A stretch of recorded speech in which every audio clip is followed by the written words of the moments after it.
Most people will never control their emotions. They'll spend their lives reacting instead of responding, chained to every insult, wrecked by every setback, addicted to comfort, and blind to the quiet power of discipline. They think peace comes from having an easy life. But real peace? It comes from strength. And strength begins in the mind. But don't worry, this is about to change your life. Because what you're about to hear isn't just ambient noise. It's 3 hours of pure Stoic wisdom, designed to rewire your thinking while you rest.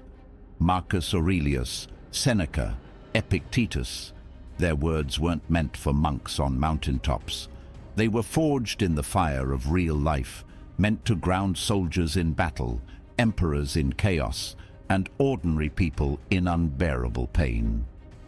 Tonight, as you close your eyes, these ancient voices will guide you into a new mental world, one where your emotions work for you, not against you, one where you stop seeking approval and start owning your path, one where pain becomes your teacher and calm becomes your armor.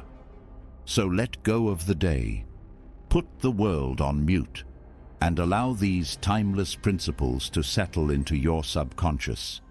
Because when you wake up, you won't just feel rested, you'll feel unshakable. All right, let's get real. Ever notice how some people just love to test your boundaries? They interrupt, make passive-aggressive comments, or act like your time and feelings are optional, and we're supposed to just smile and let it slide? Not today. If you're done putting up with people who don't respect you, this video is for you.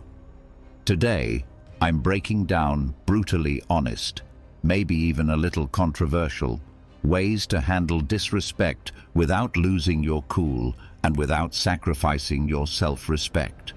So buckle up, because by the end of this, you'll have every tool you need to show people exactly where the line is drawn. Let's dive in. 1. Embrace the silent stare. Let's start with one of my all-time favorite slightly savage techniques, the silent stare. Now, you might be thinking, really? Just staring? Yes, trust me on this. When someone's being openly rude or disrespectful, nothing throws them off more than a long, calm, completely unbothered stare. People who disrespect others are usually looking for a reaction. They want you to stammer, get flustered, maybe even snap back. They're looking to drag you into their drama, to make you question yourself or feel small. But when you just look at them, no words, no expressions, just steady eye contact, suddenly the power dynamic flips. Now I get it. This might sound a little passive-aggressive, but hear me out. There's something deeply unsettling about someone who doesn't give the reaction they were expecting. When you hold a steady, silent stare, you're saying without a word, I'm not playing this game with you. It's a way of reclaiming control without even lifting a finger, and sometimes that silent stare is the clearest, most powerful no you'll ever say. Let me tell you about a time this technique worked like magic. I was in a group meeting where one guy kept talking over me, cutting me off like he was on a mission. You know the type, loud, overconfident, thinking everyone's there to listen to his wisdom.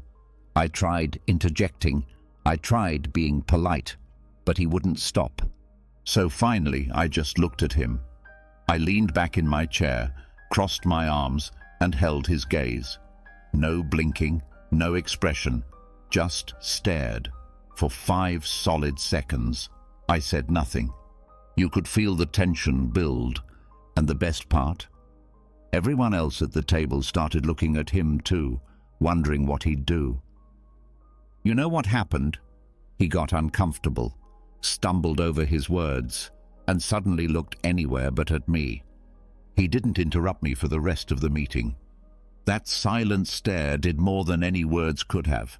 And it didn't just stop his behavior in the moment. He actually started treating me with more respect after that. as if he'd finally realized I wasn't someone he could just bulldoze. Sometimes you have to show people who you are without saying a word. Let's dig a little deeper, because this is more than just a power move. When you embrace the silent stare, it's like a reminder to them and to yourself that you don't have to dance to someone else's tune. You don't owe anyone an emotional reaction, and you don't have to prove yourself to people who don't see your worth. This is about reclaiming your space, your peace, and your dignity. Too often, when someone is disrespectful, we feel an urge to defend ourselves, to make our case, or worse, to let it slide because we don't want to create a scene. But the silent stare, it's not about being aggressive. It's about showing that you're grounded, unbothered, and unapologetically in control of your own emotions. It's also about accountability. People who are used to disrespecting others often do it without even thinking. They've never been called out, never faced real consequences for treating others poorly. When you give them that silent, deadpan look, it's like you're holding up a mirror. Suddenly, they're left alone with their own behavior. You're not telling them they're wrong, you're showing them. And most people don't like to see themselves like that. That's why this works. I've noticed that the silent stare tactic does more than just get the other person to back off. It also strengthens your sense of self-worth. When you stand there silent and still, you're reminding yourself that their words or actions can't shake you.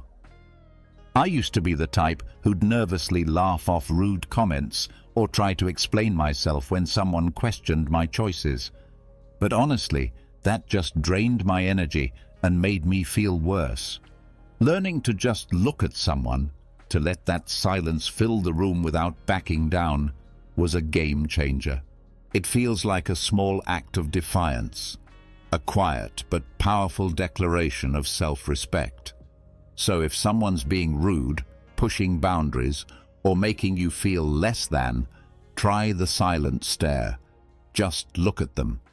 Let them feel the weight of your calm. You'll be surprised at how uncomfortable it makes them and how empowered it makes you feel.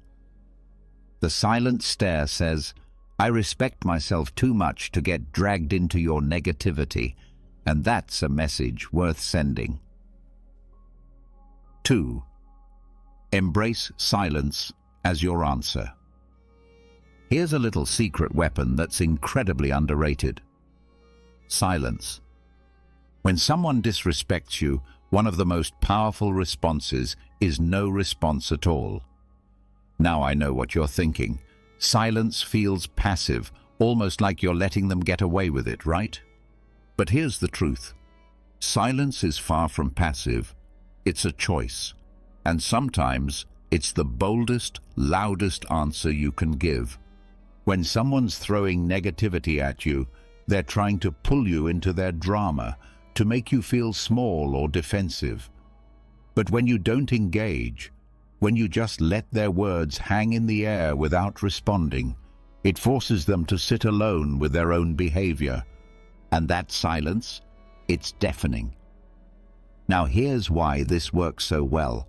People who disrespect others usually expect a reaction. They're looking for a fight, a justification, or just some kind of validation for their own behavior. But silence says, "I'm not giving you my energy." By not engaging, you're keeping control of the conversation and letting them know, "I'm not here to entertain your disrespect." Sometimes the most powerful way to communicate is by not communicating. It's a quiet, subtle reminder that they're not worth your time or your words. I remember once being in a situation with someone who just couldn't resist making these little digs. You know the kind of person, hides their insults as jokes and tries to pass it off as harmless fun. So one day, he says something completely unnecessary about my work, clearly just to get a rise out of me. Normally, I would have tried to explain myself, or maybe even fired back a comment. But this time, I just looked at him, raised an eyebrow, and said absolutely nothing. I let his words hang in the air, letting him feel that awkward, silent pause. And you know what? He didn't know what to do. He looked at me, then looked down, mumbled something, and moved on. That moment was the last time he tried pulling that with me.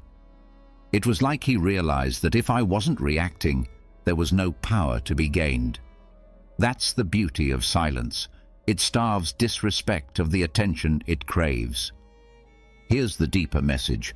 When you choose silence, you're choosing yourself. You're saying, I value my peace over your opinion of me.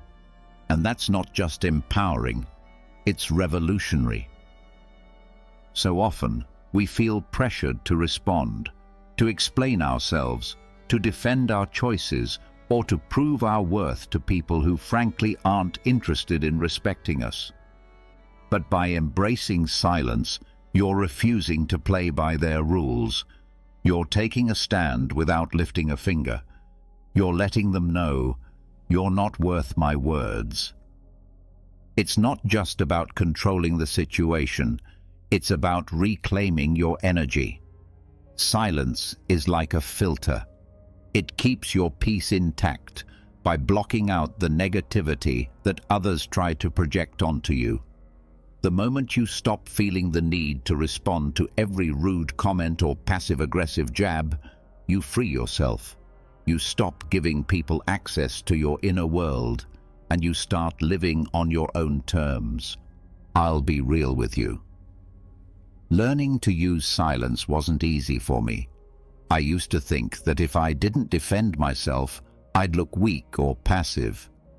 But I started noticing something interesting. Every time I responded to people who disrespected me, I'd end up drained and frustrated. But when I held my tongue and let their comments pass by like white noise, I realized I felt lighter, stronger, and more in control. It was like I took back a piece of my power every time I chose silence over reaction. Here's my challenge to you. The next time someone disrespects you, just pause, take a deep breath, look them in the eye, and say nothing.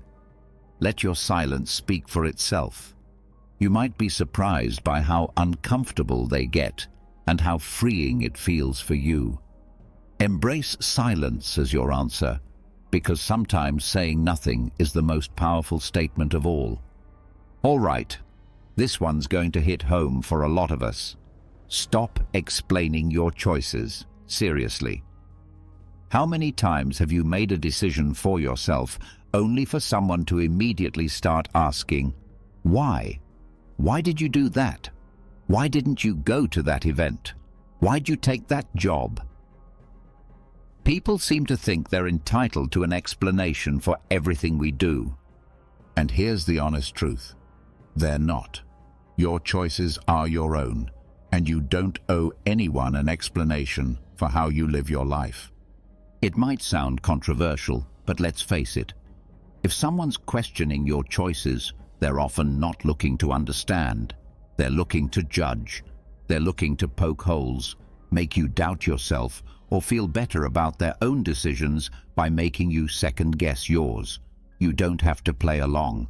When you stop explaining yourself, you reclaim your autonomy and show them that your life isn't up for debate. Let's dig a bit deeper into why people feel so entitled to an explanation in the first place. When people question your choices, it's often because your decision challenges their view of the world. Maybe you're taking a risk they're too scared to take, or maybe you're stepping out of the norm they find so comforting. Your independence or willingness to do things differently can make them uncomfortable, and asking you to explain is their way of trying to fit you back into their comfort zone. But here's the kicker. Just because they're uncomfortable doesn't mean you're responsible for reassuring them. Your life isn't a public service announcement. You don't have to justify your choices to anyone. I remember when I decided to switch careers, moving from a safe job to something I was actually passionate about. But that came with a lot more risk. The moment people found out, it was like I'd announced I was moving to Mars. I kept getting asked, why would you leave a stable job? And how are you going to make it work? At first I'd try to explain, talk about how I wanted something more fulfilling, about how I had a plan. But I quickly realized that no matter what I said, it never felt like enough. The more I explained, the more people questioned me, poking holes and making me feel like I needed to prove myself.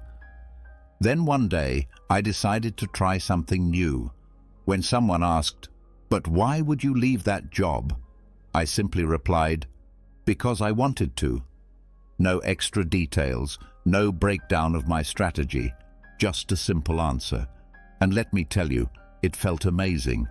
The silence that followed was everything. People didn't know how to respond because I'd taken away their power to question my choices. And you know what? They eventually stopped asking. Here's the real beauty of not explaining yourself. It's freeing. It's you standing in your own truth, knowing that your decisions are enough simply because you've made them. When you stop justifying your actions, you give yourself permission to live authentically, without the weight of other people's expectations. You stop wasting your energy on explanations, and you start pouring it into actually living the life you want. There's a powerful lesson here. Your life doesn't need an audience vote. Not every decision has to be analyzed or approved by others. When you stop explaining yourself, you're letting people know, I'm confident enough in my choices that I don't need your approval. Think about it. When was the last time you saw a truly confident person breaking down their decisions for others? Probably never. Because people who own their lives don't need external validation. They know that the only approval that matters is their own. Look, I've been there. I used to be the person who'd give a full PowerPoint presentation on why I was doing something just to get people on board. But over time, I realized that explaining myself to everyone was only making me second-guess my choices. So I made a pact with myself.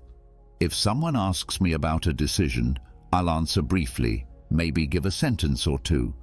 If they push for more, I smile and move on. And you know what? Life got a lot lighter. The more I stopped explaining, the more confident I became in my own decisions. So here's my challenge to you. The next time someone questions your choices, resist the urge to explain. Just say, "Because I wanted to," or "That's what felt right for me." Then let the silence speak. Watch how powerful that simple statement is. You'll feel stronger, more in control, and more at peace with yourself. And the best part, you'll realize that your choices don't need anyone else's stamp of approval. They're valid simply because you made them. Keep your distance. Let's be real. Sometimes the best way to handle people who don't respect you is to just keep your distance. I know it sounds harsh, maybe even a little cold, but here's the hard truth. Not everyone deserves a front row seat in your life, and if someone's consistently disrespecting you, one of the healthiest moves you can make is to give yourself some space from them. This doesn't mean you hate them or that you're being dramatic. It means you respect yourself enough to protect your energy. Keeping your distance isn't about being mean or ignoring people. It's about choosing where and how you spend your time and energy. Imagine your life as a limited access club. Not everyone gets a VIP pass. If someone's constantly crossing your boundaries, making you feel small, or just radiating negativity, why on earth would you keep them close? It's okay to step back. In fact, it's crucial. Distance can give you the clarity to see things as they really are, free from the fog of emotional manipulation or guilt. Think about it.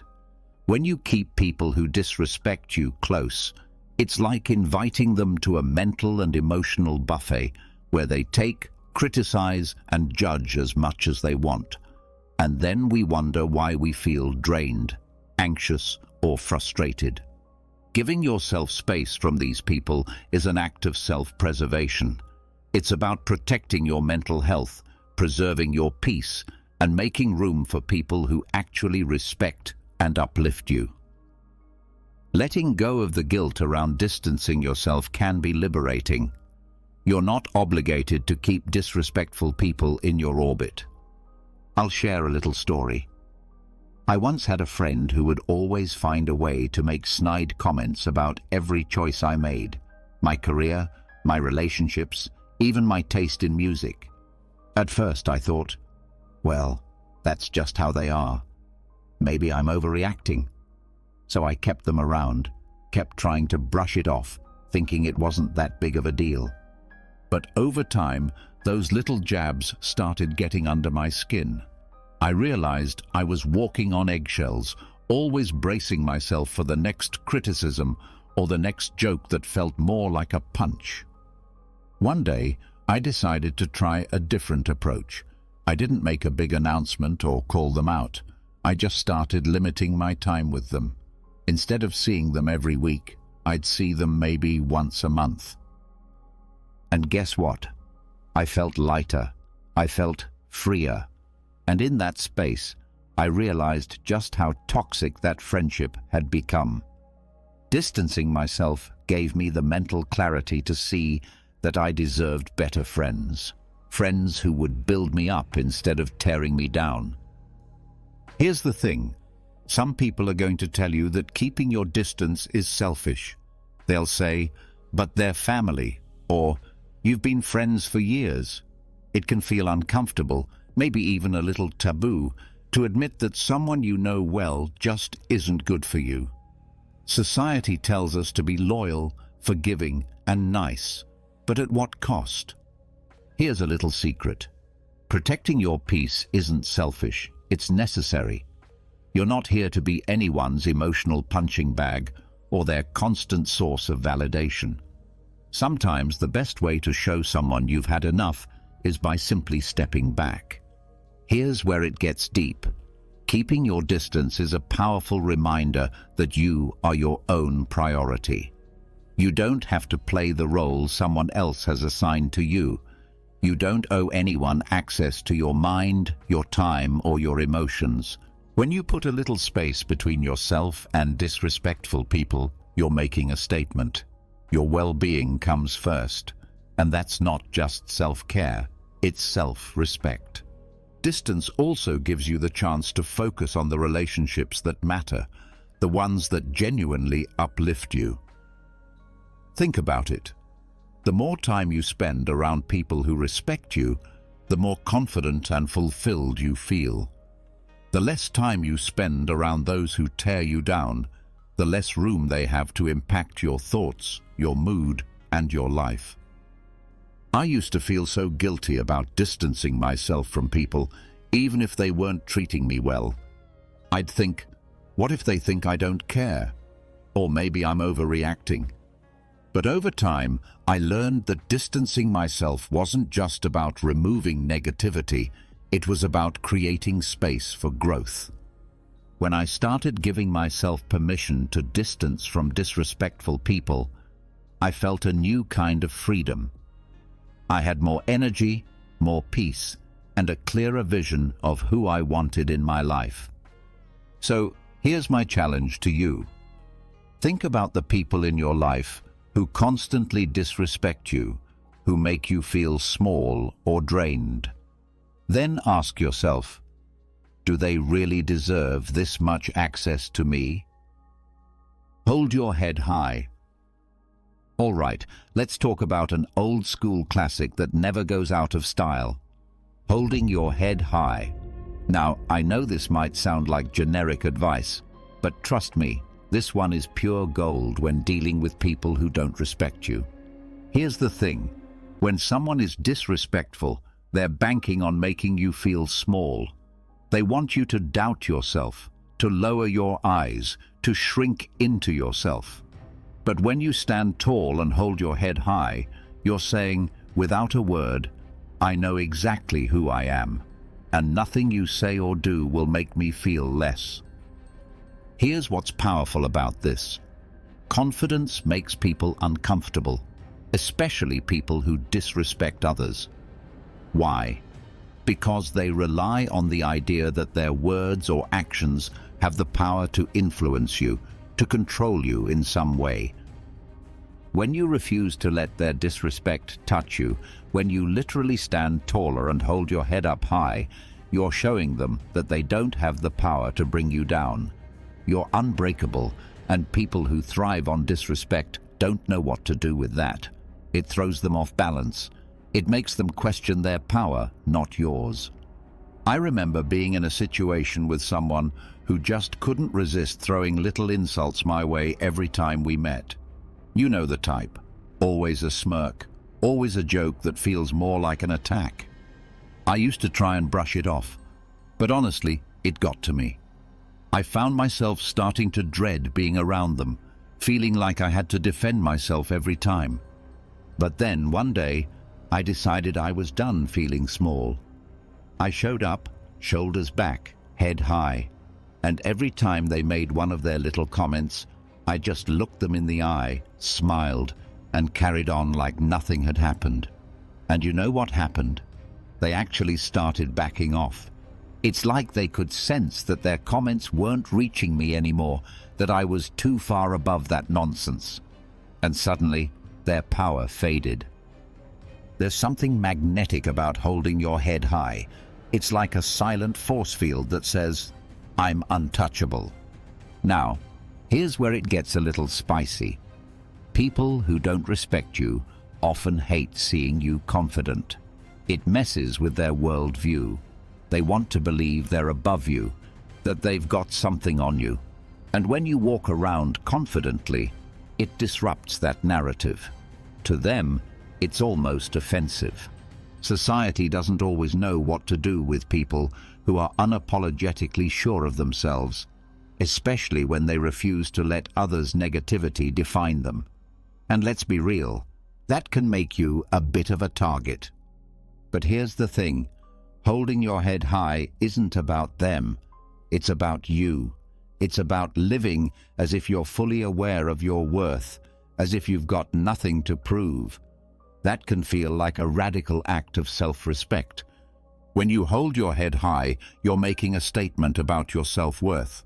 You're declaring that, no matter what, you see yourself as valuable, deserving of respect, and inherently enough. Here's the deeper message. Self-worth isn't something you earn from others. It's something you claim for yourself. No matter what others think or say, you walk through life as if you already have everything you need within you. And guess what? You do. Holding your head high is a constant reminder that you're the main character in your own story. No one else's opinion has the right to make you feel less. The beauty of it? The more you practice this, the less others' disrespect will even register. You'll be too busy living in your own lane, too secure in who you are, to be bothered by anyone else's attempts to knock you down. This didn't come naturally to me. I used to be the person who'd slouch, avoid eye contact, and shrink when people were critical or dismissive. It felt safer to disappear. But over time, I noticed that every time I held my head high, every time I refused to let someone's negativity seep into my spirit, I felt stronger. It was like I was reminding myself over and over that I didn't need anyone's approval to feel worthy. I could simply stand tall in who I was. Holding your head high isn't just about physical posture, it's about mental posture too. Walk into every room like you belong there. Don't shrink yourself to fit someone else's idea of who you should be. If someone makes a snarky comment, let it roll off you. They're not seeing the real you, they're projecting their own insecurities. So why let it bother you? Here's my challenge to you. Next time you feel disrespected, whether it's a subtle dig or a full-on insult, don't react. Instead, Take a deep breath, pull your shoulders back, and keep your head high. Look them straight in the eye, as if to say, "I see you, but I'm above this." You'll feel a rush of confidence, a sense of peace that comes from knowing their words hold no power over you. Holding your head high is more than just good posture. It's a powerful, silent statement of your self-respect. It says, "I know who I am, I value who I am, and nothing you say can change that." Because at the end of the day, respect starts with you.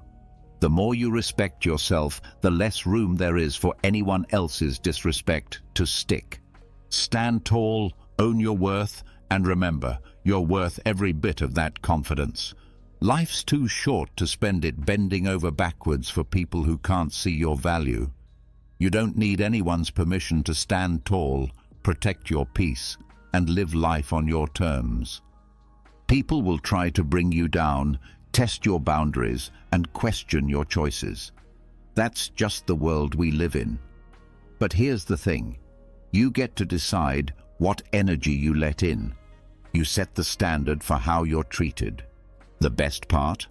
The more you focus on your self-respect, the more you'll attract people who see your worth, who uplift you instead of dragging you down. It all starts with you owning your power and letting the rest fall into place. So, hold your head high, embrace the silence when it serves you, and never apologize for walking away from what doesn't serve you. Thanks so much for watching. If you got something out of this, give it a thumbs up and maybe even hit subscribe for more content on owning your life and building the confidence to thrive. Share this with someone who needs a reminder to stand tall. And hey, drop a comment below if you've got a story about handling disrespect or setting boundaries. I'd love to hear it. Until next time, take care, stay strong, and remember, respect starts with you. We're about to explore 7 habits that completely transformed my life in just 1 week. Yes, you read that correctly. 1 week. I know it sounds almost unbelievable, but trust me, these aren't the typical tips you hear all the time.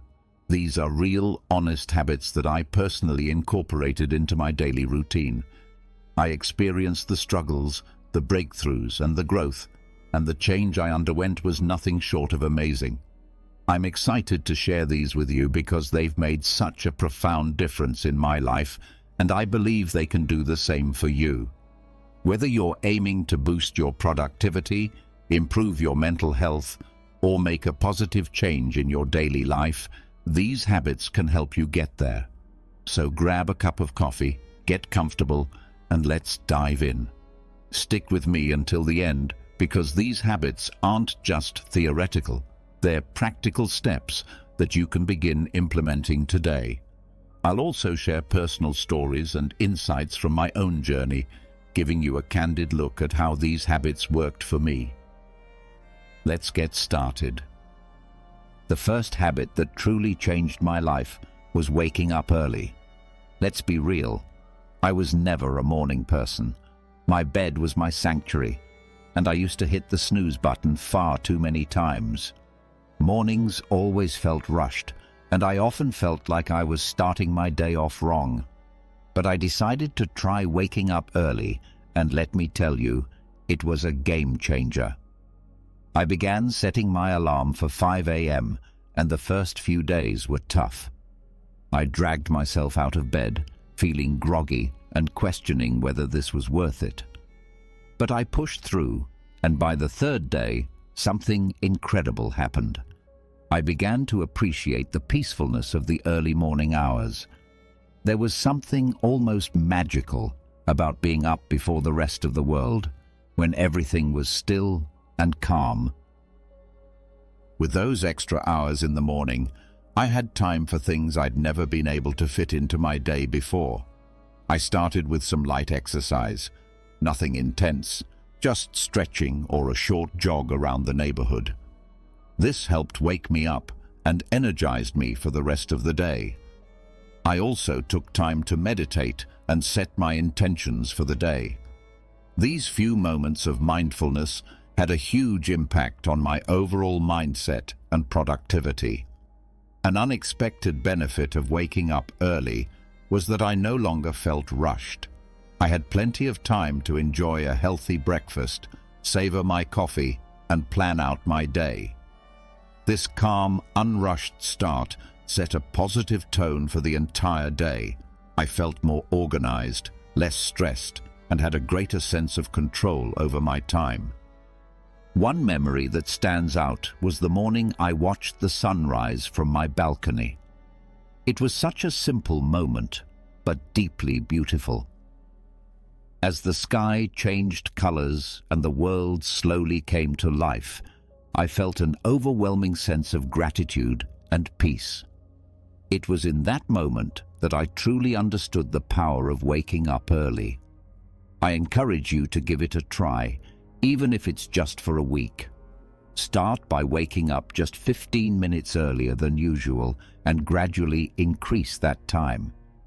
You might be surprised by how much of a positive impact it can have on your life.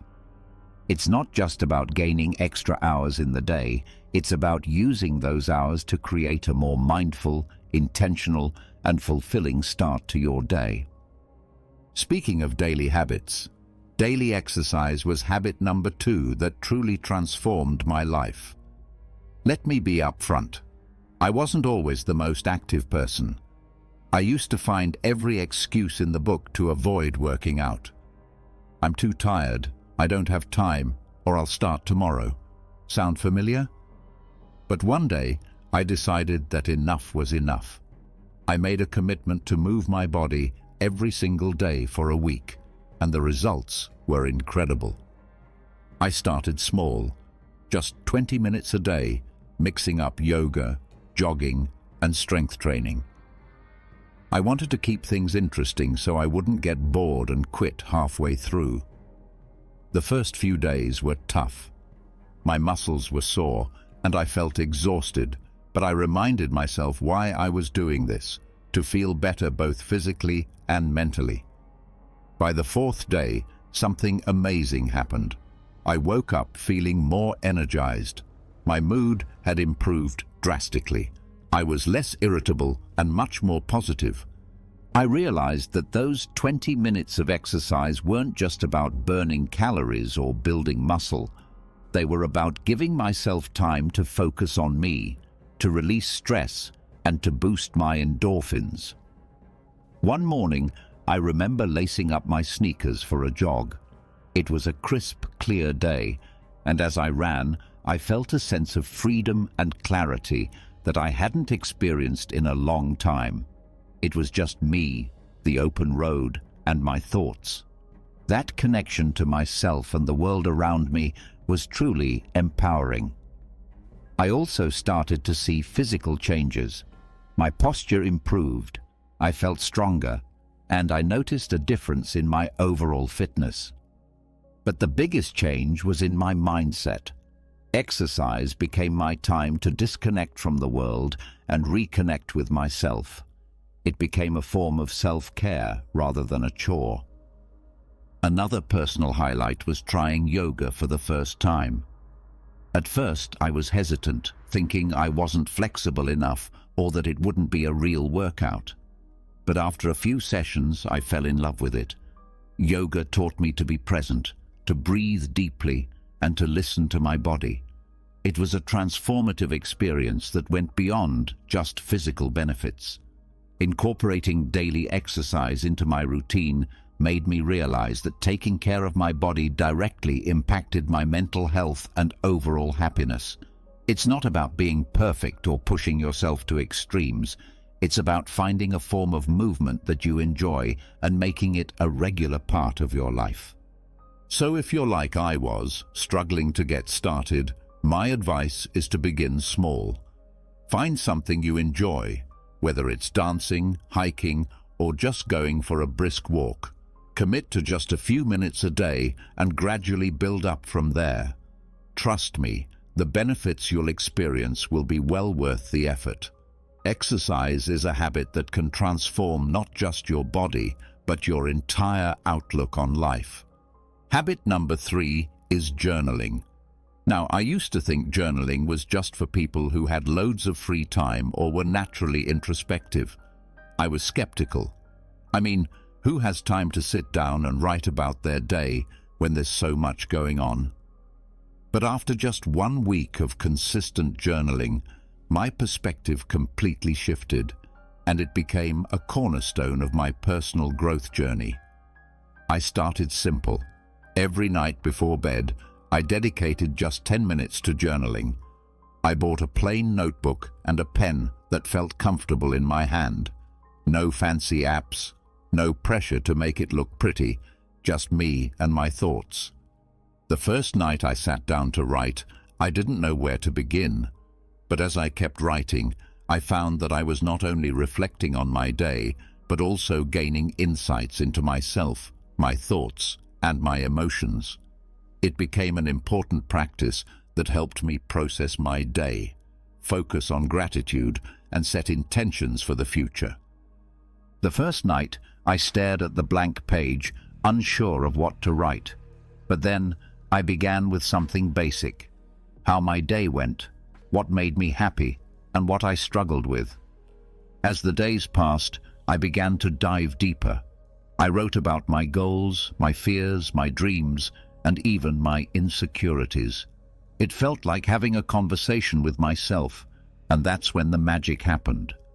I started to notice patterns in my thoughts and behaviors.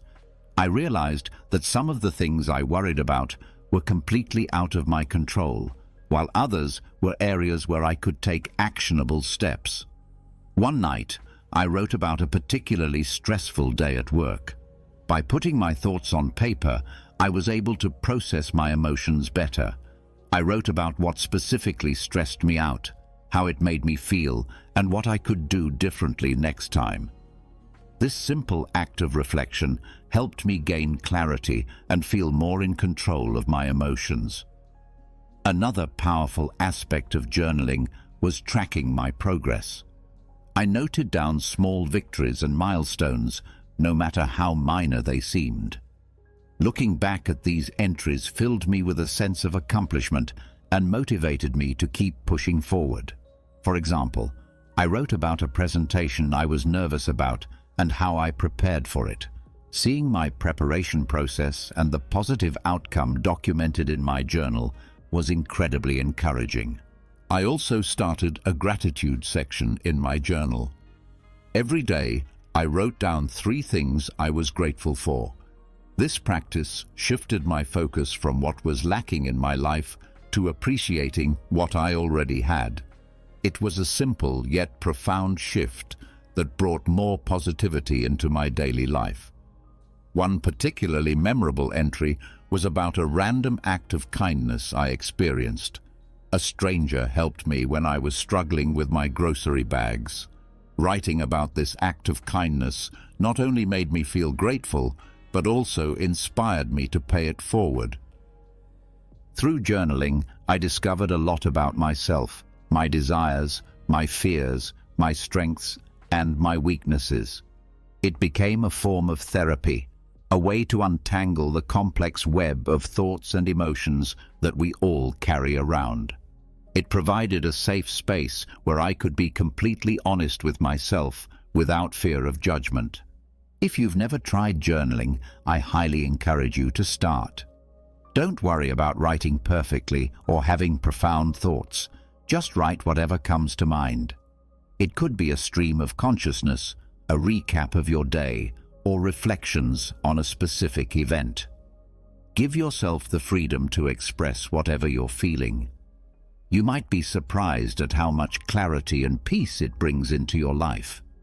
Remember, it's not about what you write, it's about the process of writing itself. Next up, mindful eating. This was a big one for me because, like many people, I used to eat on the go, barely paying attention to what or how much I was consuming. My meals were often rushed and distracted, eaten while scrolling through my phone or working on my laptop. I didn't realize how much this was affecting my overall well-being until I decided to give mindful eating a try for 1 week. Mindful eating is all about paying full attention to the experience of eating and drinking, both inside and outside the body. It's about savoring each bite, noticing the flavors, textures, and even the sounds of your food. So, I made a commitment to eat all my meals mindfully. I started by setting the scene for my meals. I cleared my dining table, set a nice place for myself, and removed any distractions. No phone, no TV, no laptop. At first, it felt a bit strange to sit quietly with my meal, but it quickly became a calming ritual. I began each meal with a few deep breaths to center myself and bring my focus to the present moment. One of the first things I noticed was how much more I enjoyed my food. I took the time to really taste and appreciate each bite. Foods I had eaten hundreds of times before suddenly had new, delightful flavors and textures that I had never really noticed. For example, the crunch of fresh vegetables and the sweetness of ripe fruit became much more pronounced. It was like experiencing food in high definition. Another major change was how much more satisfied I felt after meals. By eating slowly and mindfully, I gave my body time to signal when it was full. This was a big shift for me, as I used to eat quickly and often ended up overeating. By paying attention to my hunger and fullness cues, I found that I naturally ate less and felt more satisfied. One memorable experience was with a simple bowl of oatmeal. Normally, I would wolf it down without a second thought, but this time I took it slow, savoring the creamy texture and the subtle sweetness of the honey I drizzled on top. It became a moment of gratitude and mindfulness that set a positive tone for the rest of my day. I also started to notice how different foods made me feel. Heavier processed foods left me feeling sluggish and bloated, while fresh whole foods made me feel energized and light. This awareness led me to make healthier choices naturally, without feeling deprived or restricted. Another aspect of mindful eating is being aware of the emotional connections we have with food. I started to recognize when I was eating out of boredom, stress, or emotional comfort, rather than true hunger. This awareness was powerful. Instead of mindlessly snacking, I could address the underlying emotion. Maybe I needed a break, some relaxation, or a chat with a friend, rather than a bag of chips. There was one particular evening when I had a craving for something sweet after dinner. Instead of automatically reaching for dessert, I paused and asked myself if I was truly hungry or just seeking a reward after a long day. I realized I wasn't actually hungry and opted for a warm cup of herbal tea instead. It was a small victory that highlighted how powerful mindful eating can be. Incorporating mindful eating into my life was a transformative experience. It helped me develop a healthier relationship with food, improved my digestion, and even enhanced my overall sense of well-being. It's a habit I've continued beyond that initial week, and I can't recommend it enough. If you're interested in trying mindful eating, start with just one meal a day. Sit down without distractions, take a few deep breaths, and savor each bite. Pay attention to the flavors, textures, and how the food makes you feel. You might be surprised at how this simple practice can change your entire eating experience. It's a wonderful way to reconnect with your body and truly appreciate the nourishment that food provides. Now, habit 5, limiting screen time. This one was particularly challenging for me, and I suspect it might be for many of you as well. We live in a digital world, and it's so easy to get sucked into endless hours of scrolling through social media binge-watching shows, or checking emails. I realized that all the screen time was taking a toll on my mental health, productivity, and even my sleep. So, I decided to set some boundaries and see what happened. First, I set a daily limit of 1 hour for non-work-related screen time. This meant no mindless scrolling through Instagram, no endless YouTube marathons, and no late-night TV binges. It was tough at first. I had become so accustomed to filling every spare moment with screens, but I knew I needed to make a change. The first thing I noticed was how much more time I had in my day. I hadn't realized how much of my time was being eaten up by screens until I consciously limited it.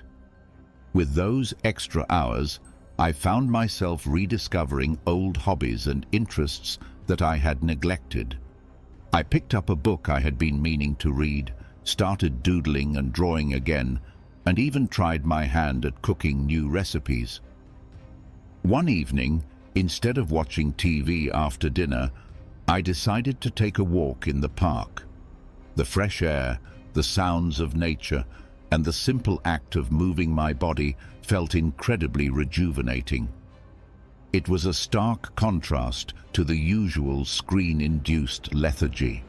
That walk became a cherished part of my daily routine, something I looked forward to and enjoyed immensely. Another significant change was in my sleep quality. I used to take my phone to bed, scrolling through social media or watching videos until I felt sleepy. But this habit often left me feeling wired and restless, leading to poor sleep. By limiting screen time, especially before bed, I found it much easier to wind down and fall asleep. I started a bedtime routine that didn't involve screens, reading a physical book, meditating, or simply reflecting on my day. This change led to deeper, more restful sleep and made a huge difference in my overall energy levels. I also noticed improvements in my mental health. Without the constant barrage of news updates, social media comparisons, and digital distractions, I felt less anxious and more present. I was more focused during conversations, more attentive to the people around me, and more engaged in my daily activities. It was like a fog had lifted, allowing me to see and experience life more clearly. One particularly memorable day was when I spent an entire afternoon at a local cafe with just a notebook and a pen. I wrote down my thoughts, planned some goals, and even sketched a bit. It was such a peaceful and productive time, free from digital interruptions. I felt more connected to myself and my surroundings in a way that screens had never allowed. Of course, there were moments of temptation and slips along the way, but each time I noticed myself reaching for my phone out of habit, I gently reminded myself of the benefits I was experiencing and redirected my focus to something more fulfilling. Limiting screen time isn't about completely eliminating technology from your life. It's about creating a healthier balance and being more intentional with your time. If you're feeling overwhelmed or disconnected, I encourage you to try setting some screen time boundaries. Start small, maybe with an hour less each day, and gradually increase it. Use that extra time to reconnect with yourself, your loved ones, and the world around you. You might be surprised at how much richer and more fulfilling life can be when you step away from the screens and engage more with the real world. All right, everyone, that wraps up our journey through the 7 habits that dramatically changed my life in just 1 week. It's been an incredible experience, not just implementing these habits, but also sharing them with you. Each of these habits has the power to bring about significant positive changes, and I truly believe that if they worked for me, they can work for anyone. If any of these habits have inspired you, I encourage you to try them out for yourself. Start small, maybe with just 1 habit. and see how it feels. Adjust according to what suits your lifestyle and needs. Remember, the goal isn't perfection. It's progress. It's about making small, manageable changes that, over time, lead to substantial transformations. I'd love to hear about your experiences, so please drop a comment below sharing which habit you're thinking of adopting or any questions you might have about getting started. Your feedback and stories are what make this community so amazing and supportive. And if you found this video helpful, don't forget to like, subscribe, and hit the notification bell so you won't miss any of our future content. We have lots more insights and tips coming your way that you won't want to miss. Sharing this video with friends or family who might benefit from these habits could also make a huge difference in their lives. Thank you so much for watching, and remember, small changes lead to big results. Let's keep growing, keep evolving, and turn our everyday routines into powerful moments of self-improvement. See you in the next video. Stay awesome, everyone. Did you know that the secret to transforming your life's biggest challenges into your greatest opportunities might have been discovered over 2,000 years ago? Imagine facing life's storms with a calm so powerful nothing could shake your inner peace. Sounds like a superpower, right? Well, it's not just a fantasy. This ancient superpower, it's an age-old philosophy that's as practical today as it was in the bustling markets and marble halls of ancient Rome and Greece. Stoicism teaches us that while we can't control every aspect of our lives, we have absolute power over how we choose to react. And in today's world, where uncertainty seems to be the only certainty, these teachings could be the anchor we've all been searching for. What if I told you that Stoicism is more about action than thought? It's about living a life filled with purpose, resilience, and happiness, no matter what life throws your way. It's not about suppressing your emotions, but understanding and managing them to lead a more fulfilling life. So whether you're dealing with stress, facing adversity, or simply looking to find more joy in the everyday, stick around. Today we're diving deep into Stoicism, uncovering its timeless wisdom and discovering how it can transform not just the way we think, but the way we live. If you're eager to embark on this journey of transformation, don't forget to subscribe, share, and hit that like button. Stick with me till the end without skipping, because every moment of this video is a step towards uncovering the Stoic wisdom that can change your life. Focusing on what's in your control. Have you ever found yourself stuck in traffic, fuming over the delay, or scrolling through your phone only to get upset over a negative comment someone left on your post? It happens to the best of us. It's almost like our day-to-day life is filled with these little tests, challenging our mood and our peace of mind at every turn. But here's a game-changing perspective from the world of Stoicism that can turn all that frustration on its head. Stoicism, this incredible philosophy that dates back to ancient Greece and Rome, hands us this powerful tool, focusing on what's in our control. The great Stoic philosopher Epictetus once said, "It's not what happens to you, but how you react to it that matters." Think about that for a second. Traffic, bad weather, negative comments, these are all outside our control. We can't change them, no matter how much we wish we could. What we can change, however, is how we react to them. This idea isn't just ancient wisdom, it's backed by modern psychology too. Carl Jung, a giant in the field of psychology, famously stated, "I am not what happened to me. I am what I choose to become." This aligns perfectly with the Stoic practice. It's about recognizing that the only real power we have is over our own reactions, thoughts, and actions. Let's break it down a bit. Say you're in that traffic jam, late for an important meeting. You can spend that time stewing in anger, honking your horn and stressing out, which, let's be honest, won't make the cars ahead move any faster.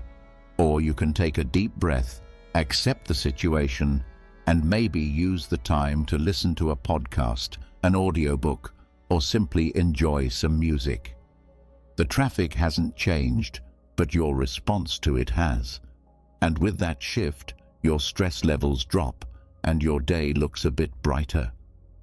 This Stoic principle of focusing on what you can control extends far beyond just dealing with traffic or weather. It applies to our personal goals, our reactions to others, and our approach to obstacles in life. As Marcus Aurelius, another Stoic heavyweight, reminds us, you have power over your mind, not outside events. Realize this, and you will find strength. So next time you find yourself getting worked up over something outside your control, remember these wise words from our Stoic friends. Ask yourself, is this within my control? If it's not, let it go. Focus on your reaction, your mindset, and your actions. This simple shift can have a profound impact on your stress levels and overall happiness. It's not always easy, but it's worth practicing every day. Remember, it's about progress, not perfection. And as we learn to focus more on what's in our control, we'll find ourselves not just surviving life's challenges, but thriving in spite of them. Stoicism teaches us the art of embracing obstacles as opportunities. It sounds counterintuitive, right?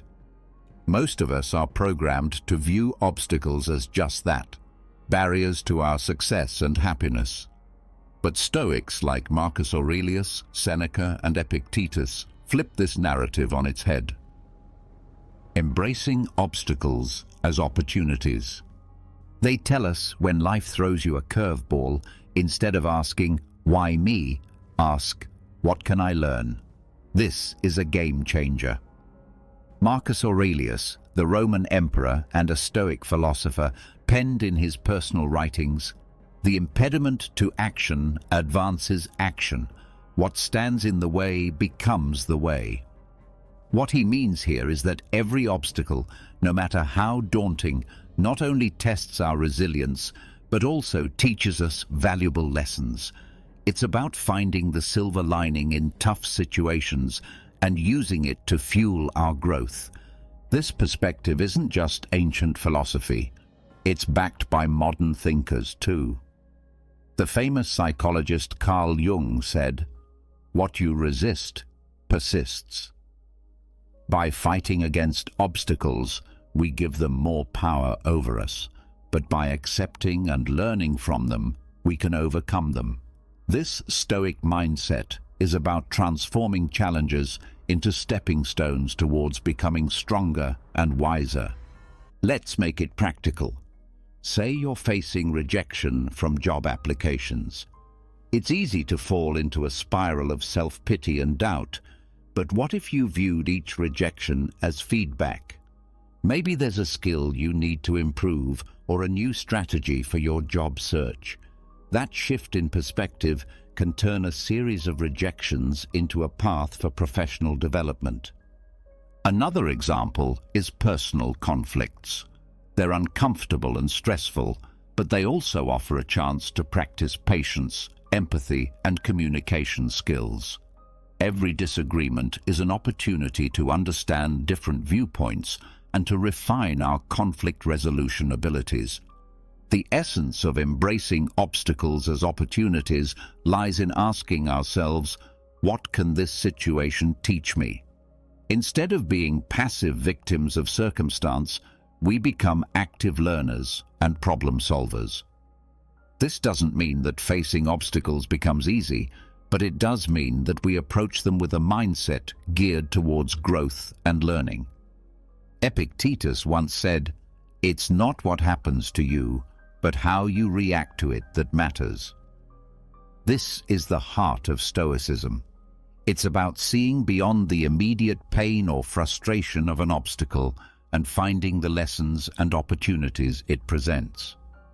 So when you're faced with a challenge, big or small, try to pause and reframe it.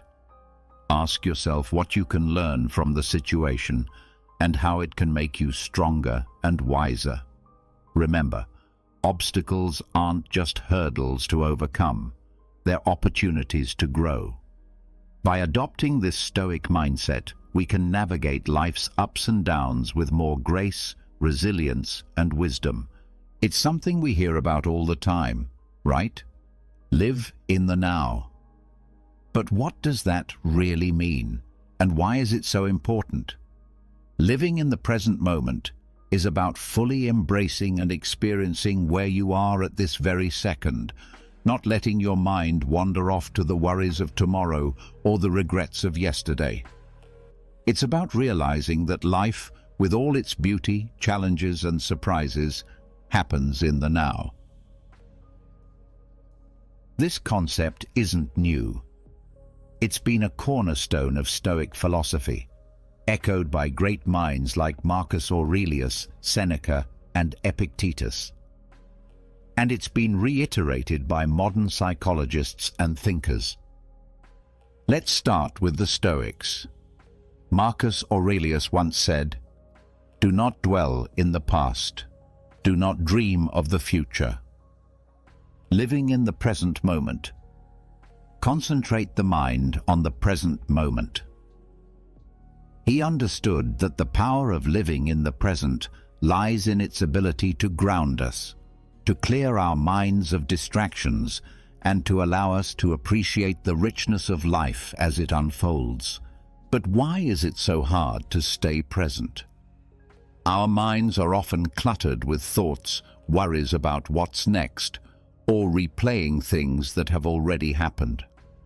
This constant mental noise pulls us away from the beauty and potential of the here and now. As the famous psychologist Carl Jung put it, the least of things with a meaning is worth more in life than the greatest of things without it. Living in the present moment gives meaning to the small, everyday experiences, enriching our lives beyond measure. Aristotle talked about the importance of being mindful of the present to achieve eudaimonia, a state of being happy, healthy, and prosperous. He believed that by focusing on the here and now, we could live a virtuous life, making the most of our human experience. So how can we practice living in the present? It starts with mindfulness, the art of paying attention to the present moment without judgment. When you eat, savor each bite. When you walk, notice the feeling of the ground under your feet. Listen actively when someone is speaking to you instead of planning what you're going to say next. These simple acts of mindfulness bring us back to the present, making our lives richer and more meaningful. Seneca offered this wisdom. True happiness is to enjoy the present without anxious dependence upon the future. He understood that anxiety about what's to come or what has been only serves to diminish our happiness in the now. Living in the present isn't about ignoring the future or forgetting the past. It's about finding a balance where we learn from our past and plan for our future without letting those activities consume our present.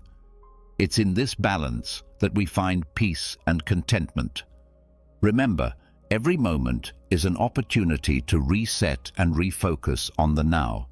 It's in the present that we live, love, and make memories. So let's make a conscious effort to be more present in our lives. Let's cherish the now, for this moment right here is where life truly happens. I know the word self-discipline might bring to mind images of rigid schedules and a life devoid of fun, but let's reshape that picture together. Self-discipline is not about restricting your life. It's about empowering yourself to make choices that align with your deepest values and long-term aspirations. It's choosing what's right for you, not what's easy in the moment.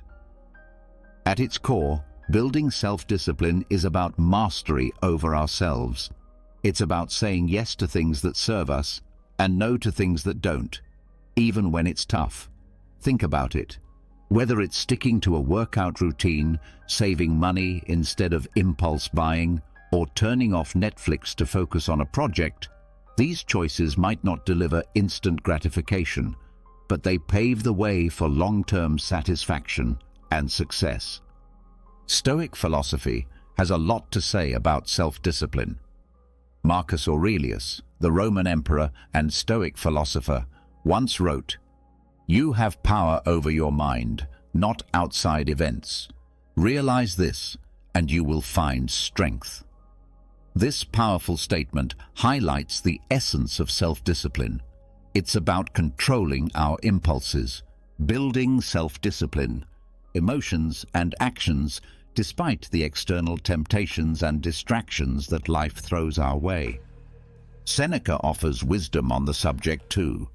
He advises us to be steadfast and control our desires rather than being controlled by them. He understood that true freedom comes from within, from our ability to govern ourselves and our appetites. But why is self-discipline so critical? Aristotle, the ancient Greek philosopher, sheds light on this. He believed that we achieve excellence and virtue through habit. By practicing self-discipline, we cultivate habits that lead us toward our best selves. It's not about occasional acts of willpower, but about consistently making choices that reflect our values and goals. Building self-discipline also ties into modern psychological understanding. Carl Jung, a pioneer in psychology, emphasized the importance of integrating all aspects of our personality to live fully. This integration requires self-discipline, as we must navigate the desires of different parts of our psyche, choosing paths that contribute to our overall well-being and growth. So how can we build self-discipline in our daily lives? Start small. Pick one area you want to improve, whether it's your diet, exercise routine, or spending habits. Set clear, achievable goals and take it one day at a time.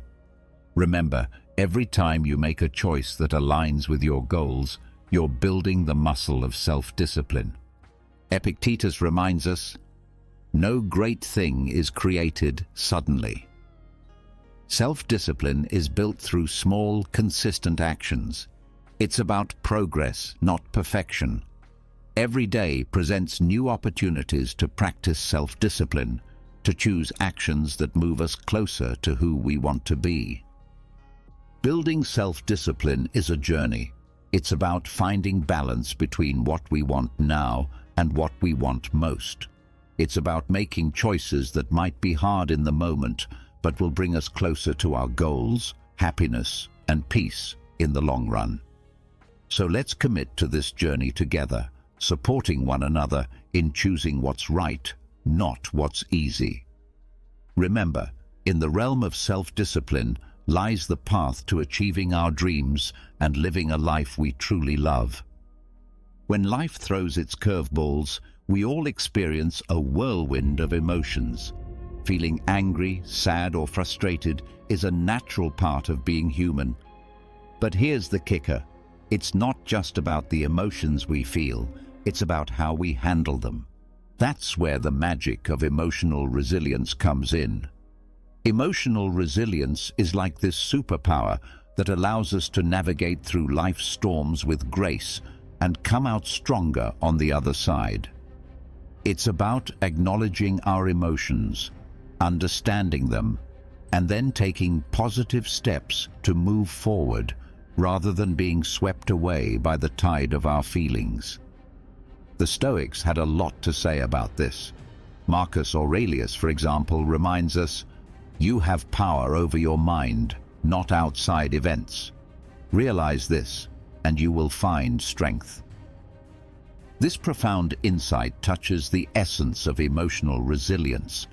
It's about recognizing that while we might not have control over what happens to us, we have control over how we respond. Developing emotional resilience. Our emotions don't have to control our actions. Seneca offers wisdom on facing adversity without losing our composure. He teaches that life's hardships are tests of our character and resilience. By facing our feelings with understanding and patience, we can grow wiser and more robust. But how do we develop this emotional resilience? It starts with self-awareness. Being mindful of our emotions and reactions helps us understand ourselves better. It's okay to feel what we're feeling, but instead of reacting impulsively, we can choose to respond in a way that aligns with our values and long-term well-being. Aristotle spoke about the golden mean, finding the balance between excess and deficiency. This concept applies beautifully to emotional resilience. It's about finding a balanced response to our emotions, not suppressing them or letting them overpower us. Carl Jung, a pioneer in psychology, emphasized the importance of integrating all aspects of our psyche to achieve wholeness. Part of this process involves confronting our emotions, understanding them, and learning from them. This is at the heart of developing emotional resilience. So what can you do when you're in the grip of strong emotions? First, give yourself permission to feel. Acknowledge your emotions without judgment. Then, take a step back and try to understand what triggered these feelings. This reflection can provide valuable insights into your emotional patterns and triggers. Epictetus said, "It's not what happens to you, but how you react to it that matters." This is a powerful reminder that our reactions to our emotions can shape our experiences. Instead of being reactive, we can choose to respond in a way that is constructive and healing. Developing emotional resilience is a journey. It involves practicing mindfulness, self-reflection, and patience. It's about building a toolkit of coping strategies like journaling, talking to a trusted friend, or practicing relaxation techniques. Most importantly, it's about treating yourself with kindness and compassion as you navigate through your emotions. Emotional resilience is not about never feeling negative emotions. It's about learning to ride the waves of those emotions with grace and coming out on the other side stronger and more self-aware. By developing emotional resilience, we empower ourselves to face life's challenges with courage and poise. Let's embrace this journey together, supporting each other in becoming more emotionally resilient and ultimately living a more fulfilling life. The Stoics, including great minds like Marcus Aurelius, Seneca, and Epictetus, used this concept not to create fear, but to inspire a deeper appreciation for every moment. They believed that by keeping the inevitability of death in mind, we would live more fully, consciously, and with gratitude for the present. Marcus Aurelius, in his Meditations, often reflected on the transience of life, encouraging us to live in a way that's true to our values and to make the most of the time we're given. You could leave life right now. Let that determine what you do and say and think, he wrote. This isn't about being morose. It's a call to action, a reminder to focus on what truly matters. Memento mori, remember you will die. To let go of petty concerns and to live with purpose and integrity. Seneca too spoke about the shortness of life, urging us not to waste time on trivialities, but to focus on creating a meaningful existence. He believed that being mindful of death encourages us to live more wisely and to cherish our relationships and experiences. Epictetus emphasized the importance of focusing on the present and making the best use of our time. By remembering that we won't live forever, we're more likely to live ethically and to appreciate the beauty and richness of life. But how can we incorporate memento mori into our own lives without it feeling like a dark cloud over our heads?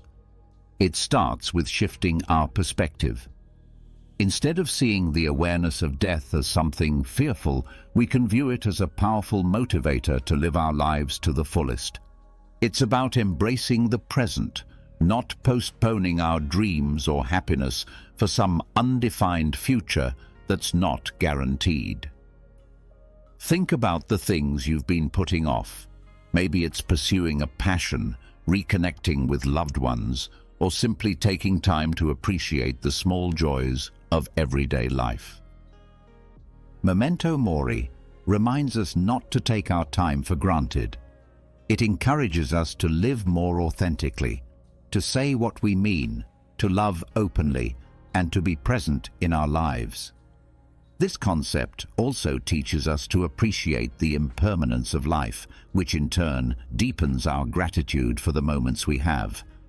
When we remember that our time is limited, we're more likely to cherish our experiences, to live more mindfully, and to express our gratitude for the people and moments that enrich our lives. So let's use memento mori not as a source of fear, but as a catalyst for growth, gratitude, and a deeper appreciation of life. Let it remind us to make choices that align with our deepest values, to cherish our relationships, and to savor the beauty of the present moment. Remembering that we will die one day encourages us to live more fully today. In embracing memento mori, we find a powerful reminder to live not in fear of death, but in celebration of life. Let's make every moment count, not because we're afraid of its end, but because we're in love with life itself. Let's live in a way that when our time does come, we can look back with no regrets, knowing we lived fully, loved deeply, and appreciated the incredible journey that life is. It's fascinating how such a simple concept can have a profound impact on our lives. It's about shifting our focus to what we have rather than dwelling on what we're missing. This practice can be a real game changer, especially on those days that feel like an uphill battle. The Stoics, wise as they were, had a lot to say about gratitude. They believed that happiness doesn't come from having more, but from appreciating what we already have. Marcus Aurelius often wrote about the importance of focusing on the present and finding joy in the simple things. He said, "When you arise in the morning, think of what a precious privilege it is to be alive, to breathe, to think, to enjoy, to love." This is gratitude in its purest form, recognizing the value of life itself and the many gifts it offers us each day. Practicing gratitude. Seneca talked about how our desires can lead us astray, always chasing after more and never finding true satisfaction. He suggested that by focusing on what we have and understanding that the best things in life are already within our grasp, we can find real contentment. Epictetus, known for his practical approach to Stoic philosophy, encouraged his followers to appreciate their current circumstances, whatever they might be. He believed that by accepting and finding value in our present situation, we could live a more fulfilled life. But how do we practice gratitude, especially when life throws curveballs our way? It starts with making it a daily habit. Each morning or evening, take a moment to reflect on 3 things you're grateful for. It could be as simple as a warm cup of coffee, a conversation with a friend, or the beauty of a sunset. This practice helps to rewire our brains to focus on the positive, boosting our mood and overall outlook on life. Gratitude also means embracing the challenges and finding lessons within them. Instead of asking, "Why is this happening to me?" we can ask, "What can I learn from this?" This shift in perspective can help us appreciate our experiences both good and bad, as valuable steps on our journey. Moreover, practicing gratitude helps us build stronger connections with others. By expressing appreciation for the people in our lives, we not only brighten their day, but also strengthen our relationships. A simple thank you can go a long way in showing someone that they're valued and loved. Aristotle spoke about the importance of recognizing the good in our lives and striving for a virtuous life. He believed that gratitude was a key part of achieving eudaimonia, or true happiness, as it allows us to appreciate the goodness around us and within ourselves. Even modern psychology supports the benefits of gratitude. Studies have shown that people who practice gratitude regularly experience less anxiety, sleep better, and have a more positive outlook on life.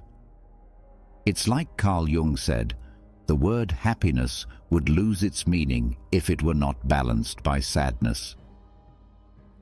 By acknowledging and being grateful for the full spectrum of our experiences, we find a deeper, more authentic form of happiness.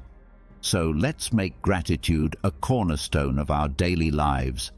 Let's celebrate the small victories, cherish the moments of connection, and find joy in the simple pleasures. By focusing on what we have, not what we're missing, we can cultivate a sense of abundance and happiness that shines from within. Remember, it's not happiness that brings us gratitude. It's gratitude that brings us happiness. Let's fill our glasses half full, raise them high, and toast to the beauty of gratitude in our lives. Cheers to finding the silver lining, even on the cloudiest of days. The Stoics had a profound understanding of personal excellence. They believed that excellence, or virtue, is the sole good, and that everything we do should aim towards living a virtuous life. Marcus Aurelius, for instance, is a prime example of someone who strived for personal excellence. He once said, "Waste no more time arguing about what a good man should be. Be one." This simple yet powerful statement encapsulates the essence of personal excellence. It's about embodying the values we admire and striving to live by them every day. Focusing on personal excellence. Seneca emphasized the importance of self-improvement and learning. He advocated for a life lived in accordance with nature and reason, suggesting that true excellence comes from within and is reflected in our actions and choices. Epictetus highlighted the role of personal responsibility in achieving excellence. He taught that our reactions, our emotions, and our will are within our control, and mastering them is key to living a life of virtue. But what does focusing on personal excellence look like in our day-to-day lives? It starts with setting personal standards based on our values and aspirations, not societal expectations or the achievements of others. It's about knowing who we are, understanding our strengths and weaknesses, and taking consistent steps towards improvement. Personal excellence is also about resilience. It's about how we respond to setbacks and failures, not just our successes. Like Aristotle said, excellence is never an accident. It is always the result of high intention, sincere effort, and intelligent execution. It represents the wise choice of many alternatives. Choice, not chance, determines your destiny. This means embracing challenges as opportunities to learn and grow, rather than seeing them as obstacles. Moreover, focusing on personal excellence involves cultivating a growth mindset, a concept championed by modern psychology. It's the belief that our abilities and intelligence can be developed through dedication and hard work. This mindset encourages us to embrace challenges, persist in the face of setbacks, and see effort as a path to mastery. Personal excellence also means living authentically. It's about being true to ourselves and our values, even when it's not easy. It's about making choices that reflect who we are and who we want to be, and taking pride in our journey, including the struggles and the triumphs. Practicing gratitude, as we discussed earlier, ties into personal excellence too. By appreciating what we have and where we are on our journey, we foster a positive outlook that supports our growth and well-being. So let's commit to focusing on personal excellence. Let's set our own standards, embrace our unique paths, and take pride in our progress. Remember, it's not about being perfect. It's about being proud of who we are and how we live. It's about celebrating our efforts, learning from our experiences, and always striving to be the best versions of ourselves. Together, let's make personal excellence not just a goal, but a way of life. In a world saturated with social media, where likes, follows, and comments often dictate our self-worth, it's easy to fall into the trap of valuing ourselves through the lens of others' opinions. But here's a liberating truth. Your worth isn't based on external validation. It's about being true to yourself, embracing your authenticity, and living in alignment with your values. The Stoics, those ancient philosophers we keep turning to for timeless wisdom, had a lot to say about this. They taught that our inner peace and freedom come from focusing on what's within our control, our actions, our thoughts, our integrity, not the fluctuating opinions of others, not caring what others think. Marcus Aurelius wisely stated, "I have often wondered how it is that every man loves himself more than all the rest of men, but yet sets less value on his own opinion of himself than on the opinions of others." This striking observation highlights the paradox many of us live with, valuing others' judgments over our own self-assessment. Seneca echoed this sentiment by emphasizing the importance of living a life true to oneself, not one shaped by the expectations or approval of others. He believed that true contentment comes from within, from living a life that's congruent with our principles and values. Epictetus taught that worrying about others' opinions is outside our control and therefore not worth our energy. He encouraged focusing instead on our own actions and on living virtuously, as that's where our true power lies. So how can we start caring less about what others think and more about being true to ourselves? First, it's about understanding that you are the author of your life story.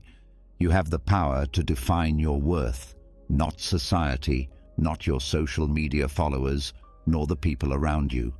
It's about grounding your self-esteem in who you are, the values you stand for, the kindness you spread, and the effort you put into being your best self. Second, practice self-reflection. Ask yourself, whose life am I living? Am I making choices based on my desires, or am I trying to fit into someone else's mold? Reflecting on these questions can help realign your actions with your true self. Third, embrace vulnerability. Being true to yourself means being open about your flaws and all, understanding that perfection is an illusion. It's okay to be a work in progress, making mistakes and learning from them. This authenticity attracts the right people into your life, those who appreciate the real you. Moreover, remember the words of Aristotle, who spoke about the golden mean, finding balance in life. Applying this to our concern for others' opinions, it's about finding a healthy balance between considering constructive feedback and maintaining our autonomy and self-worth. Incorporating a Stoic mindset into our lives means understanding that our worth is determined by our virtues, our actions, and our commitment to living a meaningful life, not by external accolades or approval. It's about building a strong inner fortress that remains unshaken by the fleeting opinions of others. Let's commit to valuing ourselves for who we truly are, not for the likes, follows, or approval we receive. Let's be courageous in our authenticity, living lives that resonate with our deepest truths. Remember, your worth is inherent and unique, and by being true to yourself, you shine your light in the most genuine way possible. Let's not just navigate life, but thrive in it, with the confidence that comes from knowing we are living authentically, aligned with our values and true to ourselves. Here's the thing. Accepting change is not just necessary, it's vital for our growth and happiness. The reality is, the only constant in life is change. Learning to go with the flow and embrace life's inevitable shifts makes navigating through them less scary and more of an adventure. The Stoics, accepting change, had an incredibly healthy perspective on change. They saw it as a natural part of the universe's rhythm. Marcus Aurelius said, "Accept whatever comes to you woven in the pattern of your destiny, for what could more aptly fit your needs?" This profound acceptance of change as part of the fabric of life helps us understand that each change, whether we perceive it as good or bad, has its place in our story. Seneca taught that becoming too attached to our current circumstances can lead to disappointment because inevitably those circumstances will change. He advised us to be flexible and to understand that change is not just a part of life, but a necessary component of our personal development and happiness. Epictetus encouraged us to distinguish between what we can control and what we can't. He pointed out that while we can't control external events, we can control our attitudes towards them. This mindset is incredibly empowering when it comes to dealing with change. It's about focusing on our responses, finding the opportunities for growth within the change, and moving forward with resilience. But how can we become more accepting of change? First, by acknowledging that change is inevitable. It's the natural order of things. Everything around us is in a constant state of flux. Seasons change, people come and go, and our very selves are renewing themselves as we speak. Embracing change means embracing life itself. Second, by practicing mindfulness.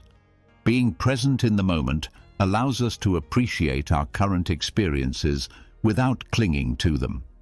This awareness creates a space for acceptance when those experiences inevitably evolve or come to an end. Third, by seeking the lessons in change. Every shift in our lives, no matter how challenging, comes with opportunities to learn and grow. Instead of asking, "Why is this happening to me?" we can ask, "What can I learn from this?"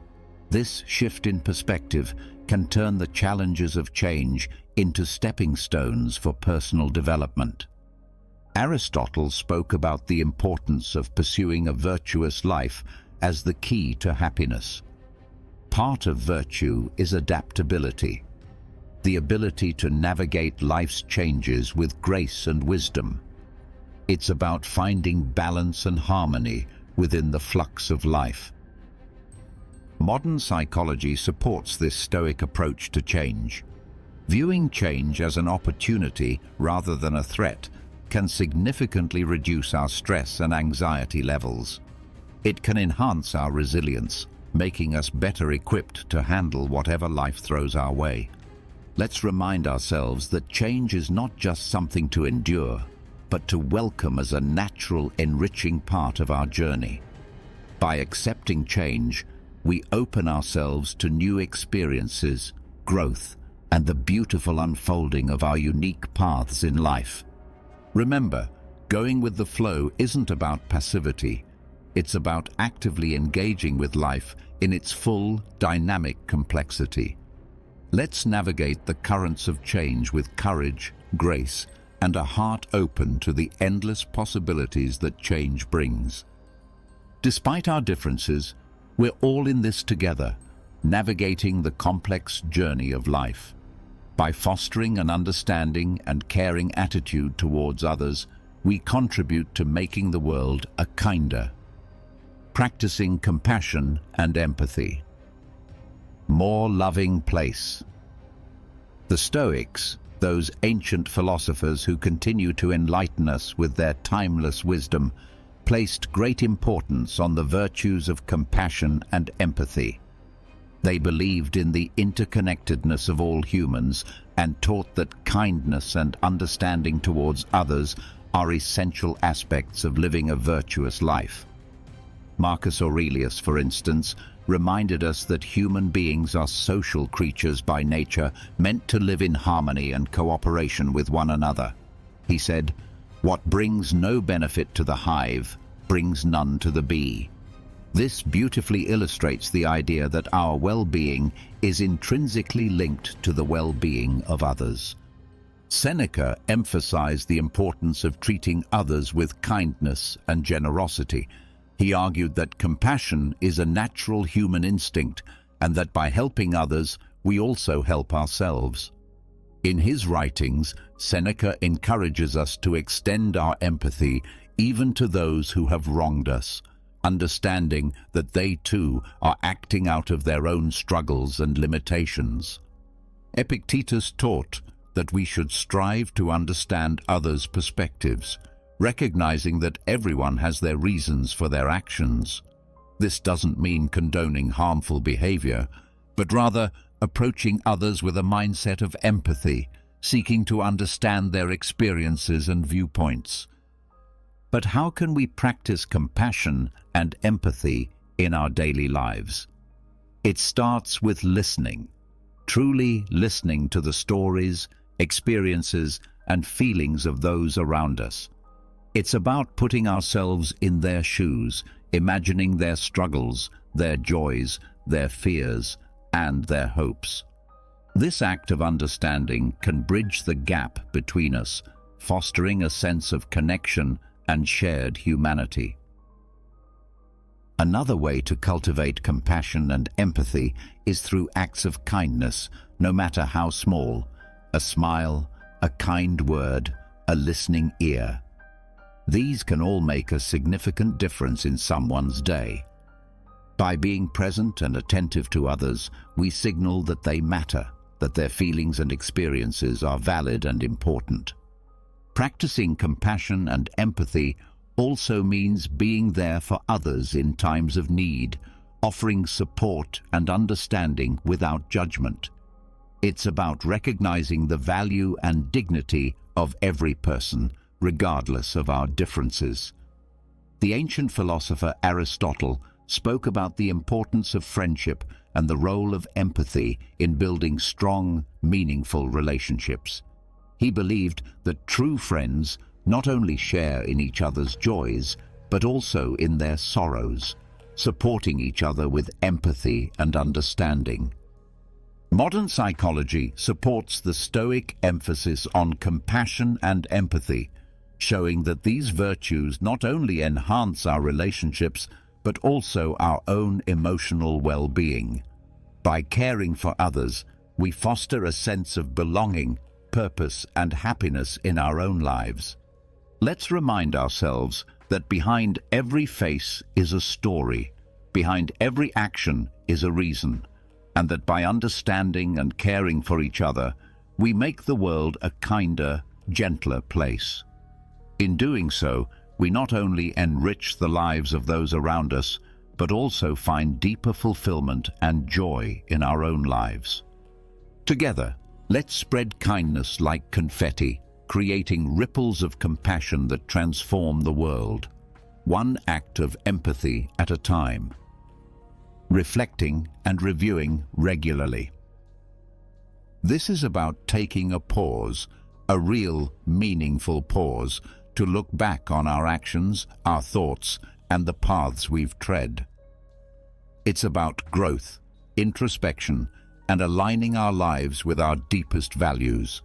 In a world that's always rushing forward, this practice is our anchor, ensuring we're not just being swept away, but are sailing in the direction that's true to us.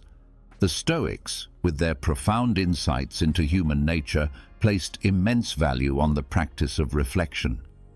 Marcus Aurelius, in his personal writings, which we now treasure as meditations, offered a model of this practice. He didn't just rule an empire. He took the time to examine his life, his decisions, and his moral compass. Through writing, he saw this reflection as essential to living a life of virtue and purpose. "The happiness of your life depends upon the quality of your thoughts," he wrote, reminding us that our internal dialogue shapes our external reality. Seneca recommended regular self-assessment as a way to foster self-improvement and wisdom. He likened life to a play, suggesting that we periodically review our roles and performances. Are we acting in harmony with the character we wish to embody? Are our actions reflective of the script we value, the script of our lives? Epictetus encouraged his students to end each day with a review of their actions and attitudes. This wasn't about self-criticism, but about self-awareness and growth.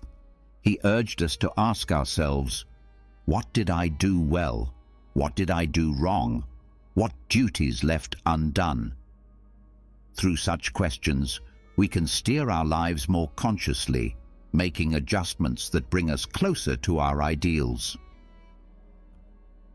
But how do we incorporate this Stoic practice of reflection and review into our modern lives?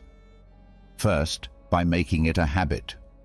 Dedicate a few minutes each day, perhaps before bedtime, to reflect on your day. What were your victories? Where did you face challenges, and how did you respond? This practice can start as a mental exercise, but writing it down can enhance its benefits, giving you a tangible record of your journey. Second, use reflection as a tool for gratitude. In reviewing your day, also take note of the moments, no matter how small, that brought you joy or gratitude. This balances our natural tendency to focus on the negative, cultivating a more positive outlook on life. Third, approach this practice with kindness. Reflection is not about berating yourself for mistakes, but about recognizing them as opportunities for learning and growth. Be as understanding and supportive to yourself as you would be to a dear friend. Aristotle spoke about the importance of living a reflective life. He believed that true wisdom comes from understanding ourselves, our actions, and our place in the world. This reflection is the essence of living an examined life, one that's in accordance with virtue and excellence. In modern psychology, the benefits of regular reflection are well documented, showing improvements in mental health, clarity of purpose, and personal growth. Reflecting on our experiences helps us process emotions, learn from our actions, and make more informed decisions moving forward. Let's commit to this practice of reflecting and reviewing regularly. Let it be our guidepost, ensuring that we're not just passively experiencing life, but actively shaping it according to our values. By taking the time to look back, we gain the insight needed to move forward more aligned, more aware, and more in tune with the essence of who we are and who we aspire to be. Let's cherish this journey of introspection, for it is in knowing ourselves that we find the path to true fulfillment and joy. Each of these lessons from Stoicism isn't just ancient wisdom, they're life hacks that can help us deal with stress, make better decisions, and find peace in chaos. Remember, it's not the challenges along the way that define us, but the strength we find in facing them, the wisdom we gather, and the compassion we share. Each step, each reflection, each act of kindness is a brushstroke in the masterpiece that is your life. So let's not just exist, let's live vibrantly, purposefully, authentically. As we part ways today, I encourage you not to let the inspiration end here. On the screen, you'll find a playlist that's a treasure trove of wisdom, stories, and strategies to help you navigate life's twists and turns with grace and resilience. Click on it, dive deeper, and continue to sculpt the most authentic version of yourself. Together, let's keep growing, keep reflecting, and keep embracing the beautiful complexity of life. Thank you for sharing this time with me. Until we meet again, remember to live not just for the applause, but for the cause of being your most genuine self. Take care and see you on the next step of our journey. Have you ever found yourself in a tricky situation where someone publicly disrespects you? Maybe it was a tactless, sarcastic comment in front of others, or an awkward joke that left you feeling undervalued and humiliated. In moments like these, have you ever wondered, how should I respond to not just maintain my dignity, but actually earn respect even from people who habitually disregard others' value? Don't worry, you're not alone. We've all experienced moments like this, and the fascinating thing is you have more control than you might think over how you handle them. In this video, we're diving into some effective tips and psychological techniques inspired by the timeless wisdom of Stoic philosophy. These strategies won't just help you navigate difficult situations calmly, they'll also help you gain respect from those around you. Stick around because we're going to explore exactly how to respond intelligently, turning uncomfortable moments into opportunities to affirm your self-worth. Let's start by understanding why you sometimes find yourself in these situations. In many cases, it's not because people hate you or hold a personal grudge. The issue often lies in a kind of opportunism that some people exhibit. These individuals try to elevate themselves by diminishing others. They think that making you appear weak or uncomfortable will make them stand out more. This behavior is common not just in workplaces, but also in social circles and even within families. Stoic philosophy, with its timeless insights, teaches us that respect isn't something you demand or impose on others. Instead, it's about how you conduct yourself, how you build and establish boundaries for your own self-worth.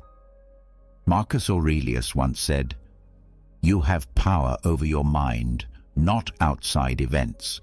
Realize this, and you will find strength." In moments like these, your calm and confidence are your ultimate weapons. But it's not just about how you handle unpleasant situations. The bigger picture is creating an environment where respect for you becomes a given. What does that mean? It's about ensuring that no one uses you as a stepping stone to boost their own image. You need to demonstrate that you know your value and won't be shaken by cheap remarks or undermining actions. So, get ready to explore how to apply Stoic philosophy in everyday life. These small but powerful strategies will help you stand your ground in any situation.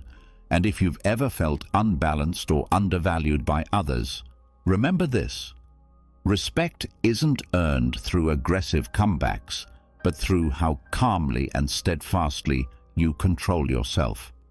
Now, let's dive into these practical solutions and show you how to handle disrespect with grace and strength. First tip: first impressions. First tip: the first impression matters a lot. First impressions are the foundation of how you are perceived, and interestingly, it's often less about what you say and more about how you present yourself. Picture this: you're at an important networking event. Someone walks into the room, scans the crowd, and makes their way toward you. They extend their hand for a greeting, but instead of standing up, you remain seated. offering a quick glance at their hand before shaking it. The result? You've unintentionally conveyed a lack of confidence and signaled that this interaction might not matter much to you. Small actions like this have a massive impact on how others perceive you. The Stoics understood this deeply. They recognized that simple gestures like standing up and maintaining eye contact during a greeting aren't just good manners. They're powerful expressions of confidence and self-awareness. When you rise to shake someone's hand, you're subtly communicating equality, readiness, and mutual respect. This aligns with a key Stoic principle. How you present yourself reflects your values and shapes how others see you. Let me share a story. I once attended a professional seminar where networking was the primary goal among the attendees. One individual stood out. Whether greeting a senior executive or thanking a waiter for refilling his coffee, he always stood up, made eye contact, and engaged fully. It wasn't flashy or overdone, but it left an impression. People respected him, not because of what he said, but because of how he carried himself. He projected confidence and sincerity with every interaction, effortlessly commanding respect. In contrast, I noticed another attendee who remained seated during every greeting. He didn't mean to come across as disinterested, it was simply a habit. Yet, this seemingly minor action created an unspoken barrier. People unconsciously took him less seriously, even though he was just as capable as anyone else in the room. This highlighted an essential truth. Standing up isn't just about politeness. It's about acknowledging the other person's value and asserting your own. The lesson is clear, right? Rising to greet someone is not just an act of courtesy. It's a declaration of how you value yourself and others. Here's where Stoicism comes in. The Stoics didn't focus on things beyond their control. They maximized what they could influence.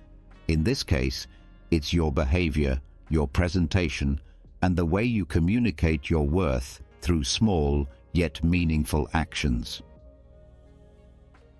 If you want to adopt this lesson in your life, start with everyday encounters. Whether you're meeting someone in the office, at a cafe, or even during a virtual meeting, make sure you're fully present. Stand up when greeting someone, maintain eye contact, and project confidence with your body language. These simple gestures not only earn you respect, but also emphasize your inherent value, a reflection of Stoic principles in action. Remember, first impressions aren't just about appearances, they're about showcasing your confidence, self-respect, and the respect you have for others. This is the essence of what Stoicism teaches us. Live with intention, pay attention to the small things, and let those actions define who you are. So, the next time you meet someone, rise to the occasion, look them in the eye, and let your actions speak louder than words. Second tip: when someone interrupts you. When someone interrupts you in public during a conversation, the best thing you can do is fix that person with a firm and determined look. When someone interrupts you during a conversation, especially in a public setting, it can feel downright frustrating. You're trying to make a point, and suddenly someone jumps in, derailing your train of thought. But hold on a second. The natural reaction for many is to get angry or respond sharply, but that often only escalates the situation and makes you appear less composed. So, what should you do? This is where Stoic philosophy steps in to help you handle the moment with calmness and authority. Stoicism teaches us that true strength doesn't come from controlling others, it comes from controlling ourselves. In this situation, a simple, steady gaze can convey a stronger message than any words. Instead of reacting impulsively, pause, look directly at the person who interrupted you with a calm yet focused gaze. Let the silence speak for you. Their behavior is inappropriate, and you won't tolerate being disrespected. This not only demonstrates confidence, but also encourages the other person to reflect on their actions. I remember once during a family dinner, I was sharing a funny story when a relative interrupted to share their own. At first I felt a bit flustered and awkward, but instead of cutting them off mid-sentence, I stopped, looked at them calmly, and waited. The silence lasted only a few seconds, but carried more weight than any words could have. They quickly realized they'd interrupted at the wrong moment, corrected themselves, and allowed me to continue. The rest of the evening was smooth, and I regained control of the conversation without any drama. This strategy works particularly well in public or group settings. By staying composed and in control, you naturally draw attention.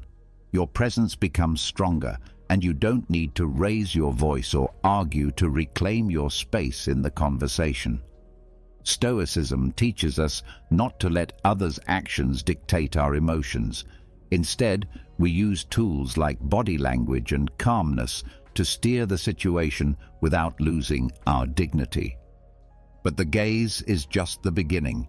Once the interruption is addressed politely but firmly, resume your point. A simple phrase like, "Let me pick up where I left off," not only asserts your right to speak, but also maintains respect for everyone involved. Remember, the goal isn't to embarrass the other person, but to set a clear expectation that respect in communication is non-negotiable. What's remarkable about this approach is that it requires no aggression or intimidation. Just stay calm, avoid showing anger, and let your actions speak volumes. When others see you handle interruptions with confidence and intention, they'll not only respect you more, but also reflect on their own behavior. Stoicism reminds us that true power lies in maintaining self-control, even in challenging moments. So, next time someone interrupts you, don't lose your cool. Stand firm, hold your gaze, and show others that you are someone worth listening to. This isn't just about earning respect. It's about expressing your self-worth in a way that's both meaningful and lasting. Third tip: jokes and humiliation. When someone tries to humiliate you with a joke in a group of friends, adopt this strategy. When someone in your group of friends deliberately tries to humiliate you with a joke, your first instinct might be to feel embarrassed or upset. But remember, the way you respond will determine the entire dynamic of the situation.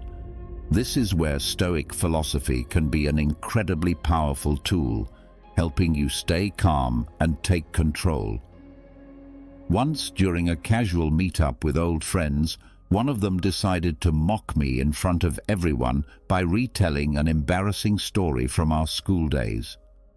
At first, I felt my face heat up, and my immediate reaction was to fire back. But instead of letting my emotions take over, I recalled a Stoic principle.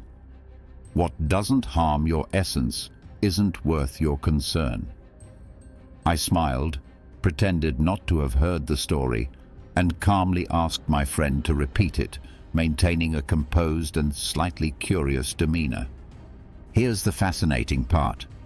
When the person had to retell the joke, its impact significantly diminished.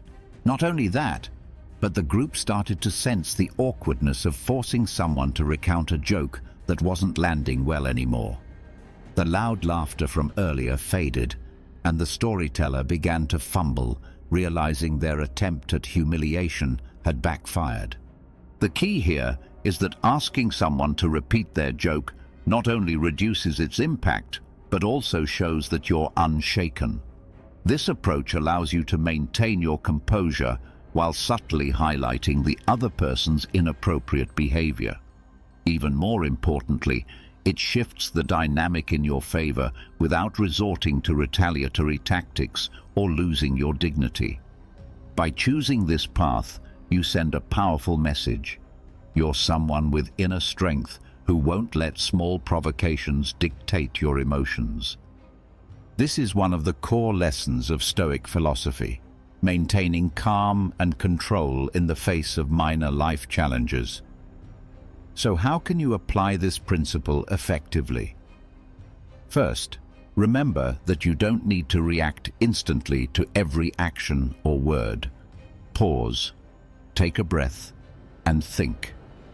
Second, use silence as a powerful weapon. Silence isn't passive, it creates space for the other person to realize their mistake. Finally, when you do respond, do it with calm confidence. A simple request for them to repeat what they said, spoken in a neutral tone, can have far more impact than arguing or fighting back. Stoicism teaches us that our reactions to uncomfortable situations reflect our character and inner values. Every time you stay calm and refuse to be drawn into negativity, you not only gain the respect of others, but also reinforce your own self-respect. So, the next time someone tries to mock you in front of others, remember you have complete control over how the story ends, and with calmness and clarity, you'll always come out on top. Fourth tip: a question in response. Tip 4. When someone is trying to provoke you or make you angry, you can use a very effective psychological technique. Have you ever faced a situation where someone deliberately tried to provoke you or hurt you, and instead of reacting immediately, you managed to handle it gracefully? Imagine this. You're at a family gathering, and someone makes a pointed remark about a failure in your career in front of everyone. It's the kind of comment that feels like a dagger to your heart, digging into a pain you've been trying to move past. Suddenly, all eyes are on you, waiting to see how you'll respond. In that moment, instead of reacting defensively or trying to explain yourself, you take a brief pause, stay calm, and ask, "Hey, does anyone know a good bakery nearby? I was thinking about picking up something for the next get-together."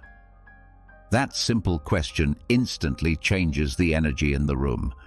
The person trying to provoke you is left flustered, unsure of how to proceed, and the conversation quickly shifts to a new, more neutral topic.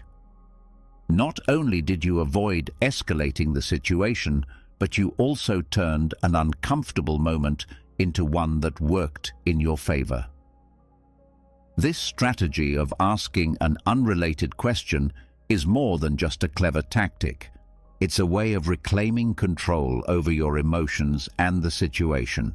By interrupting the flow of provocation, you redirect attention away from the negative energy and refuse to give the instigator the satisfaction of seeing you upset. It's a perfect example of practicing Stoic principles, focusing on what you can control and refusing to let external circumstances dictate your peace of mind. As Epictetus wisely said, "It's not what happens to you, but how you react to it that matters." The brilliance of this technique lies in its ability to derail negativity without confrontation.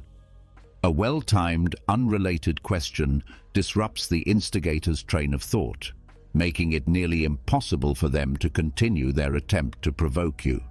At the same time, it allows you to maintain your composure and project a sense of confidence and self-control. This is a powerful way to command respect in any social situation. To make this approach work, it's essential to keep your tone and demeanor natural. If it seems forced or calculated, it might come across as insincere. Choose a simple, neutral question or comment that feels organic to the moment. Something about a nearby restaurant, a recent event, or even a casual observation. The goal is not to dodge the situation awkwardly, but to shift the conversation with subtlety and ease. This technique doesn't just work in the moment. It builds long-term resilience and inner strength. By refusing to be dragged into emotional conflicts, you demonstrate to yourself and others that you're in control. People around you will notice this composure and come to respect you for it. More importantly, using this strategy is a step toward cultivating the core Stoic value of focusing on what you can control. You can't dictate how others behave, but you can decide how you respond. In doing so, you reinforce your sense of self-worth and send a clear message. You will not allow others to undermine your peace or dignity. Next time you find yourself in a situation where someone's words are aimed to provoke or hurt, remember this approach. Ask a simple, unrelated question and observe how the dynamic changes. You'll not only diffuse the tension, but also feel empowered by your ability to rise above it. As Marcus Aurelius wisely reminded us, true power comes from maintaining peace of mind, regardless of external circumstances. By mastering this, you'll not only handle challenges with grace, but also elevate the respect others have for you in any situation. Let's move on to the fifth and final tip: walking away. Have you ever found yourself in a situation where you felt undervalued, disrespected, or even completely ignored? It's not a pleasant feeling, but sometimes the best way to protect your self-respect is to choose to walk away. Stoic philosophy teaches us that respect isn't something you can demand. It's something you cultivate by knowing your own worth. And sometimes walking away isn't a sign of failure. It's a demonstration of strength and self-worth. Let me share a story with you. A friend of mine, Sarah, was an exceptional creative professional. One day, she joined a major project at her company.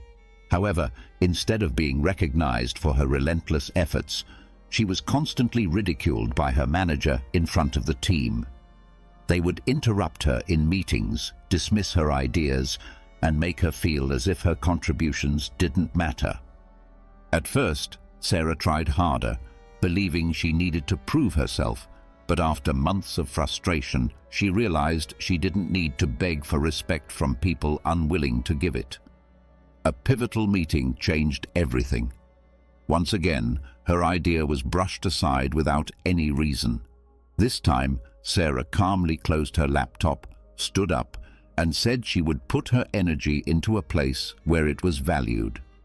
She walked out of the meeting, leaving her colleagues stunned.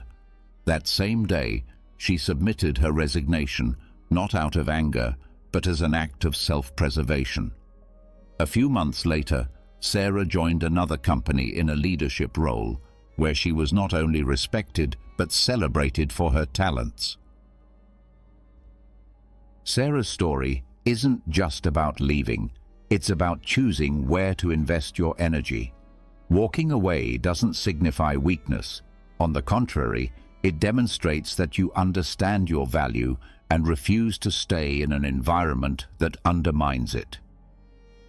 Stoic philosophy teaches us that the only thing we can truly control is how we respond to situations. While you can't force others to respect you, you can decide not to remain in a place where respect is absent.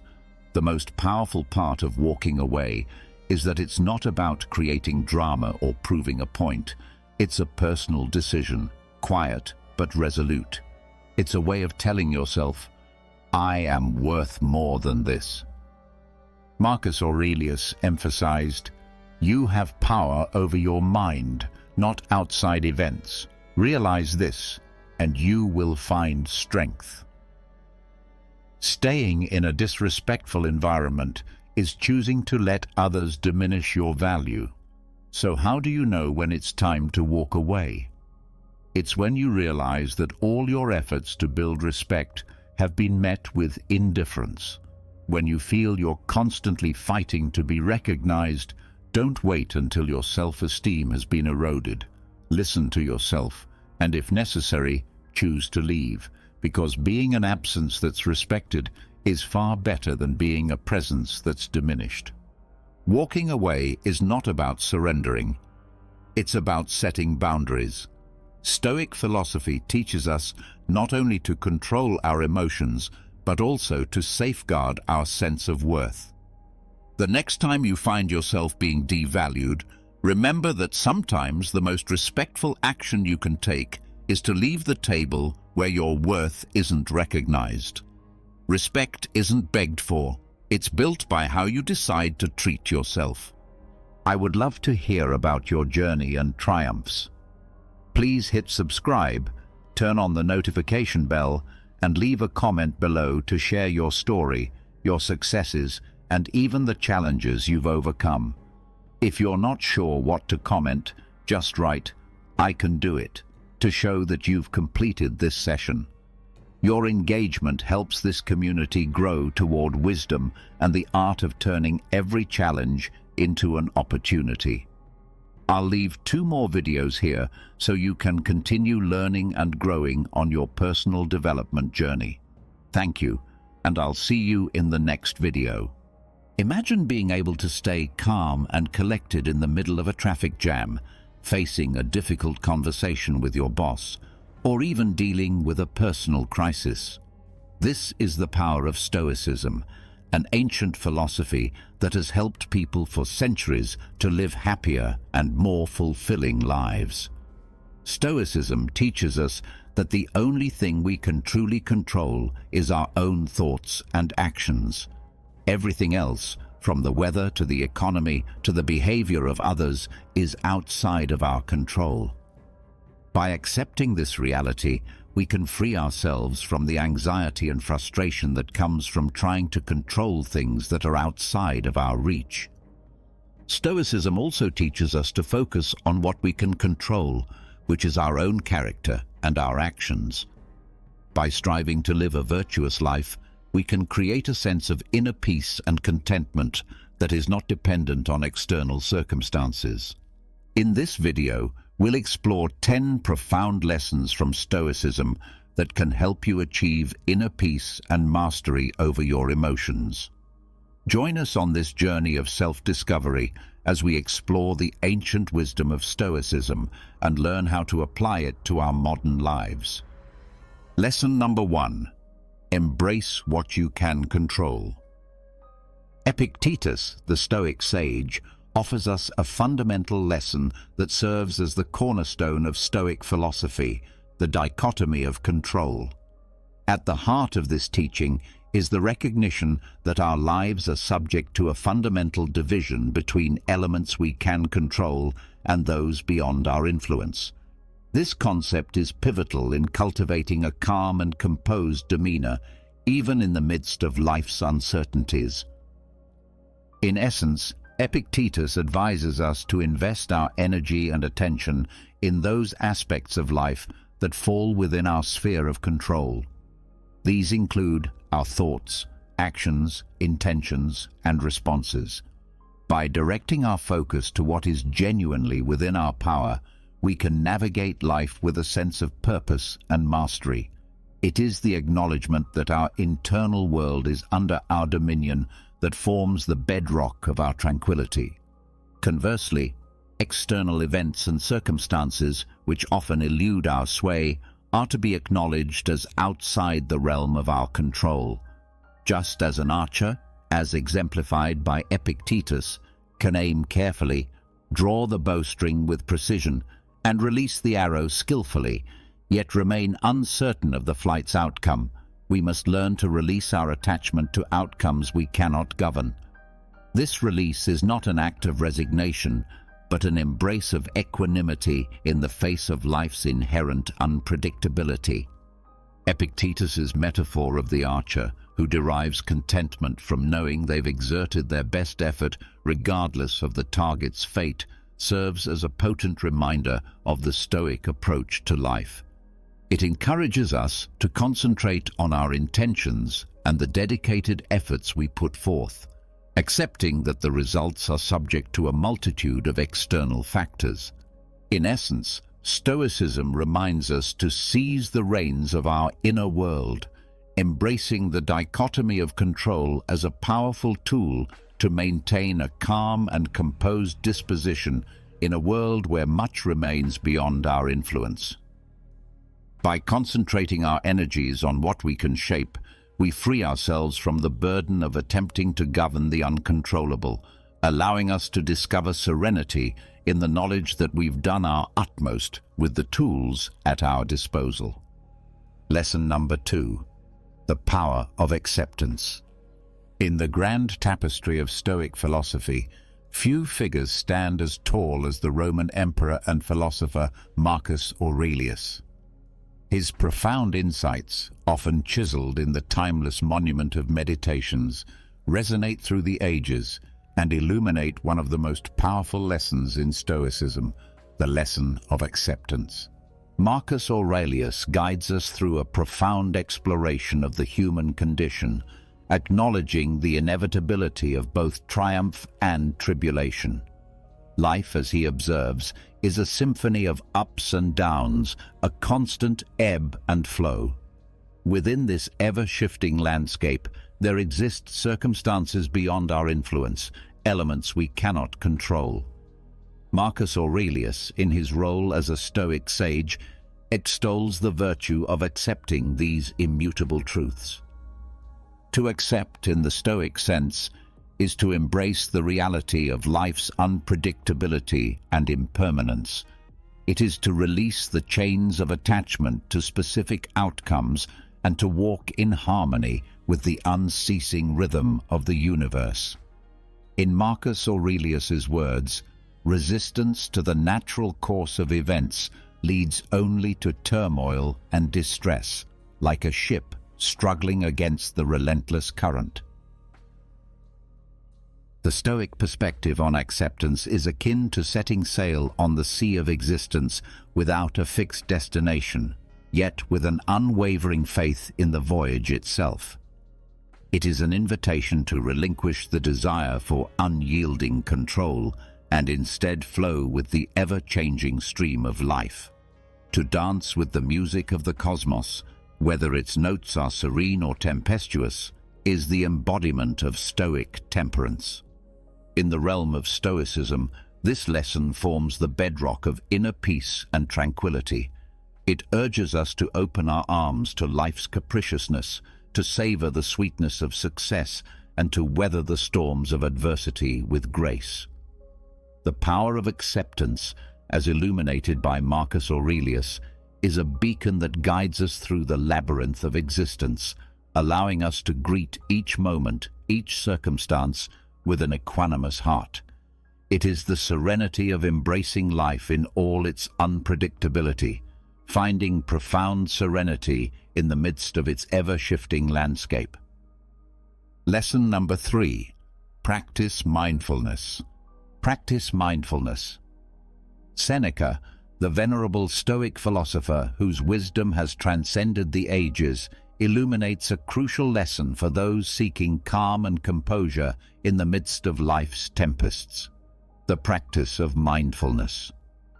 In the Stoic lexicon, mindfulness is a compass guiding us to the shores of the present moment, offering sanctuary from the ceaseless turbulence of past regrets and future uncertainties.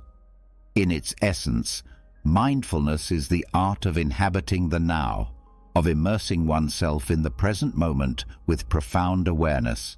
It is the antidote to the affliction of rumination, the ceaseless churning of the mind over past sorrows and future anxieties. Seneca's Stoic teachings beckon us to pay homage to the beauty and profundity of the present, recognizing that it is the only time that holds genuine existence. The practice of mindfulness, as outlined by Seneca, is not confined to the extraordinary moments of life, but extends its embrace to the ordinary and mundane. It encourages us to witness life's tapestry with a keen eye, from the remarkable to the seemingly inconsequential. In doing so, we detach ourselves from the tormenting clutches of regret and the paralyzing grip of worry. This Stoic mindfulness, a precious tool for preserving inner calm and clarity, acts as a bridge to the precious now, connecting us to the profound simplicity of the present.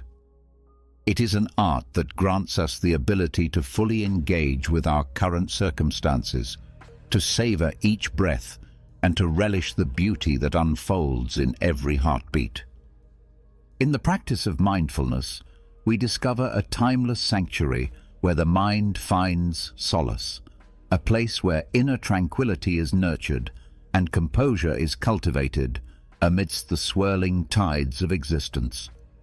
Lesson number 4. Cultivate resilience. Resilience. In the vast landscape of Stoic wisdom, the lessons of resilience echo as a resounding anthem. And it is Epictetus, the Stoic philosopher par excellence, who raises his voice to teach us the profound art of confronting adversity with unwavering fortitude. To Epictetus, adversity is not a foe to be feared, but a chisel that sculpts the masterpiece of our character. Stoicism, with its roots deep in the natural order of life, imparts the fundamental truth that challenges are the warp and weft of existence. Stoics, embodying this wisdom, do not perceive adversity as an obstacle or a source of suffering, but rather as an opportunity, a crucible that tempers and refines their inner metal. Epictetus beckons us not to wilt before the storms of life, but to stand steadfast like the unyielding oak, unshaken by the tempest. The essence of this Stoic perspective lies in the profound realization that it is not the events themselves, but our judgments, reactions, and the choices we make in the face of adversity that hold the power to distress us. It is the lens through which we view life's trials that shapes our inner tranquility. To cultivate resilience in the Stoic vein is to walk the path of personal development, and to recognize adversity not as a scourge, but as a tutor. Stoicism teaches us that in the crucible of hardship, we discover the true extent of our strength, and it is through facing life's tribulations with courage and unwavering resilience that we emerge like tempered steel, with a character fortified by the trials we have endured. The Stoic perspective on adversity harmonizes seamlessly with the Stoic belief in the sovereignty of choice. Epictetus, in his sagacity, urges us to confront challenges not with trepidation, but with the valor of a warrior, for it is through our responses to external events that we preserve the sanctity of our inner calm and composure. It is the gift of resilience that allows Stoics to navigate life's tempestuous seas with an unswerving gaze, unwavering even in the face of the most turbulent storms. Lesson number 5. Choose your response. Choose your response. Epictetus, the venerable Stoic sage whose wisdom has traversed the annals of time, bequeaths to us a profound lesson of immeasurable value, the power of choice in our responses. Within the Stoic philosophy, this lesson stands as an indomitable pillar, a lighthouse guiding us through the tumultuous seas of existence.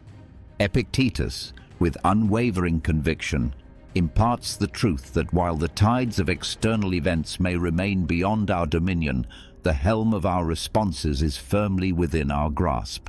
This, he proclaims, is the essence of Stoic wisdom. In the Stoic sanctum, wherein calm and composure reign supreme, the locus of control is resolutely internal.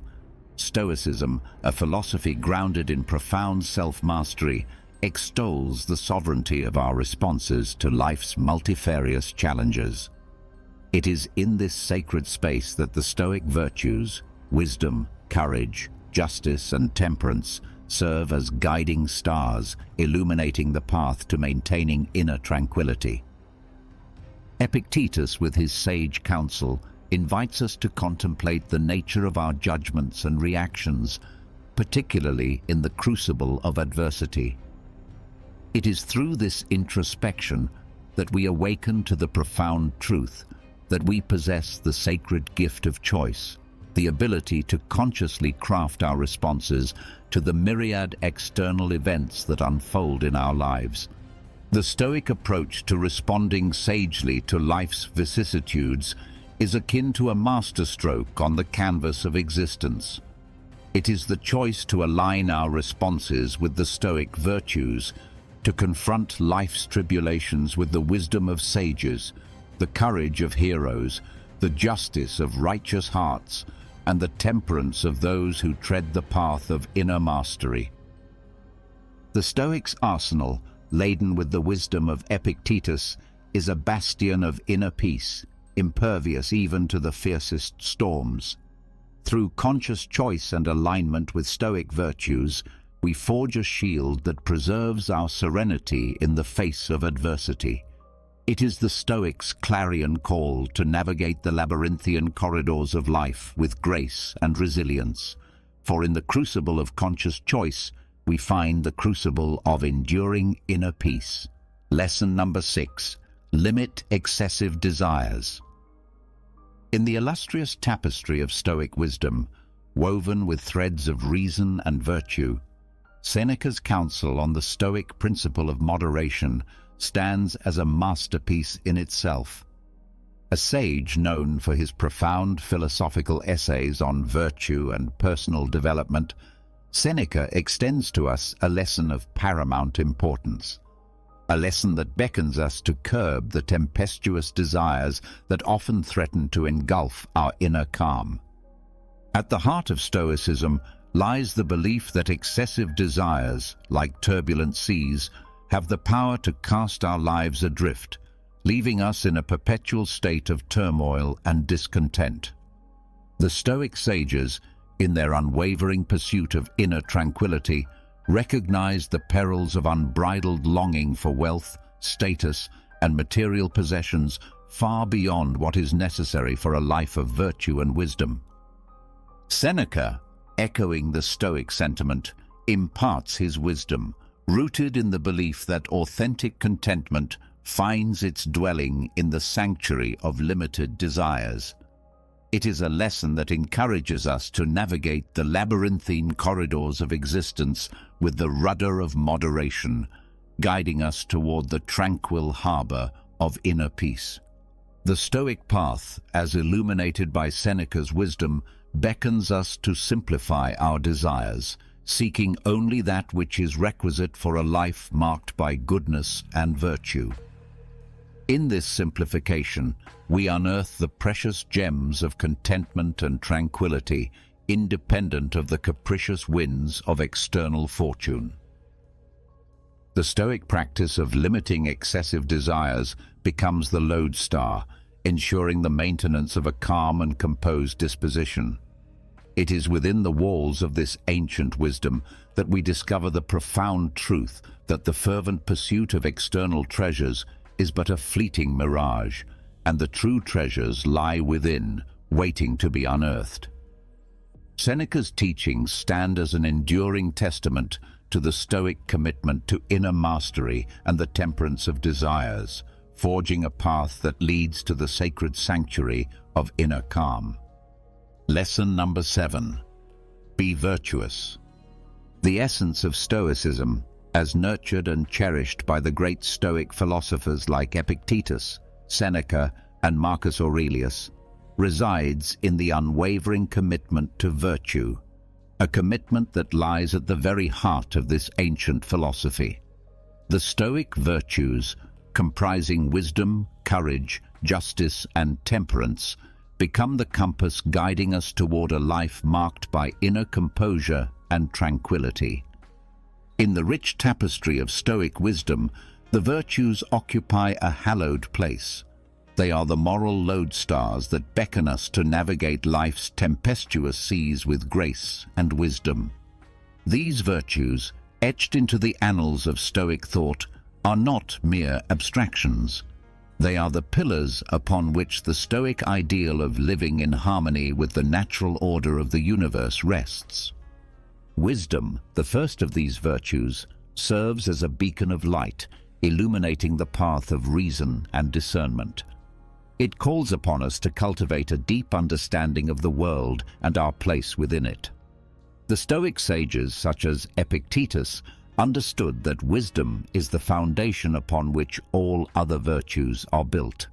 With wisdom as our guiding star, we gain the capacity to see the world as it truly is and to discern between the fleeting and the enduring. Courage, the second virtue, stands as the sentinel guarding the fortress of our moral character. It calls upon us to face life's challenges with steadfastness and resolve. In the Stoic lexicon, courage is not the absence of fear, but the triumph over it. It is the unwavering determination to confront adversity with inner fortitude. Seneca, through his teachings, extols the importance of courage in forging a character marked by resilience and unwavering resolve.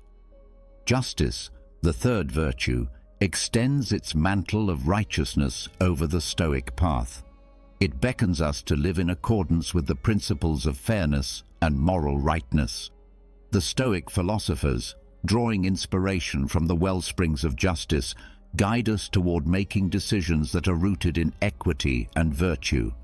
The pursuit of justice ensures that our actions align with the moral order of the universe, fostering inner tranquility and composure. Temperance, the final virtue, serves as the guardian of moderation and self-restraint. It reminds us to exercise control over our desires, for it is through temperance that we discover the gateway to true contentment. Seneca, in his philosophical essays, emphasizes the importance of simplifying our desires and seeking only that which is essential for a virtuous life. In the temperance of desires, we uncover the wellspring of inner calm, irrespective of external circumstances. These virtues, championed by various Stoic philosophers, converge to shape a life that exemplifies the Stoic ideal. They serve as the lodestar, guiding us through life's turbulent seas with grace, wisdom, and unshakable inner peace. By adhering to these virtues and allowing them to permeate our thoughts and actions, we maintain a calm and composed disposition, reflecting the Stoic commitment to inner harmony and ethical living. In the mosaic of Stoicism, the virtues are the vibrant colors that compose the image of a life lived in harmony with the eternal truth of the cosmos. Lesson number 8. Understand the transitory nature of life. The transitory nature of life, in the profound and timeless verses of his Meditations, Marcus Aurelius, the Roman emperor and Stoic philosopher, delves into the essence of life, a life imbued with transience. His teachings are a testament to the wisdom that accepting the ever-changing nature of existence is a cornerstone for maintaining a calm and composed demeanor. Through the lens of Stoicism, Marcus Aurelius imparts a lesson that is perhaps one of the most pivotal for achieving inner serenity. He invites us to embark on a philosophical journey that involves acknowledging the ephemeral and transient aspects of life. The Stoic recognition of this reality, often referred to as the transitory nature of life, is not a harbinger of despair. Rather, it serves as a cornerstone of strength that can lend profundity to our existence. The core of this lesson is the understanding that nothing in the realm of human experience, be it the moments of joy or the trials of adversity, is immutable. The universe, in its eternal ebb and flow, weaves a tapestry of constant change. The Stoic sage does not resist this cosmic dance, but chooses to waltz in harmony with it, with grace and wisdom. Marcus Aurelius urges us to unburden ourselves from the weight of attachments to those fleeting moments that shimmer like stars across the night sky, and to the material possessions that hold our attention for but a brief interlude. He teaches us to appreciate these moments and possessions as they come into our lives, but also to let them go when the time for departure arrives. In doing so, we unearth an inner sanctuary of calm and composure, impervious to the external tempests. Accepting the impermanence of all things, as championed by Marcus Aurelius, acts as a salve for the soul. It allows us to put into perspective the vicissitudes of life. It liberates us from the bondage of anxiety that stems from clutching onto what was or what might have been. Through this Stoic teaching, we become the architects of our inner fortitude, crafting a character marked by resilience in the face of life's inevitable changes. In understanding the transitory nature of life, we pave the way for a profound sense of inner tranquility. We recognize that our capacity for calm and composure transcends the rise and fall of external circumstances. It is an enduring presence, much like the stars that continue to shimmer in the night sky, irrespective of the fleeting clouds that pass before them. Marcus Aurelius, through his Stoic wisdom, invites us to bask in the light of this understanding, offering us the opportunity to savor life's moments while retaining an unwavering sense of inner peace. Lesson number 9. The value of gratitude. In the profound tapestry of Stoic philosophy, woven with threads of wisdom and resilience, there exists a gem that sparkles with profound insight: the value of gratitude. This lesson, championed by Seneca, one of Stoicism's eminent philosophers, illuminates the path to inner calm and contentment, irrespective of life's challenges. It guides us to celebrate not only life's triumphs, but also its tribulations, for it is through the lens of gratitude that we find serenity even in the face of adversity. Seneca, in his essays dedicated to the concept of gratitude, masterfully extolled its virtues. He beckoned us to redirect our gaze from what we may lack to what we have, to find solace in the present moment, and to embrace the treasures that often go unnoticed.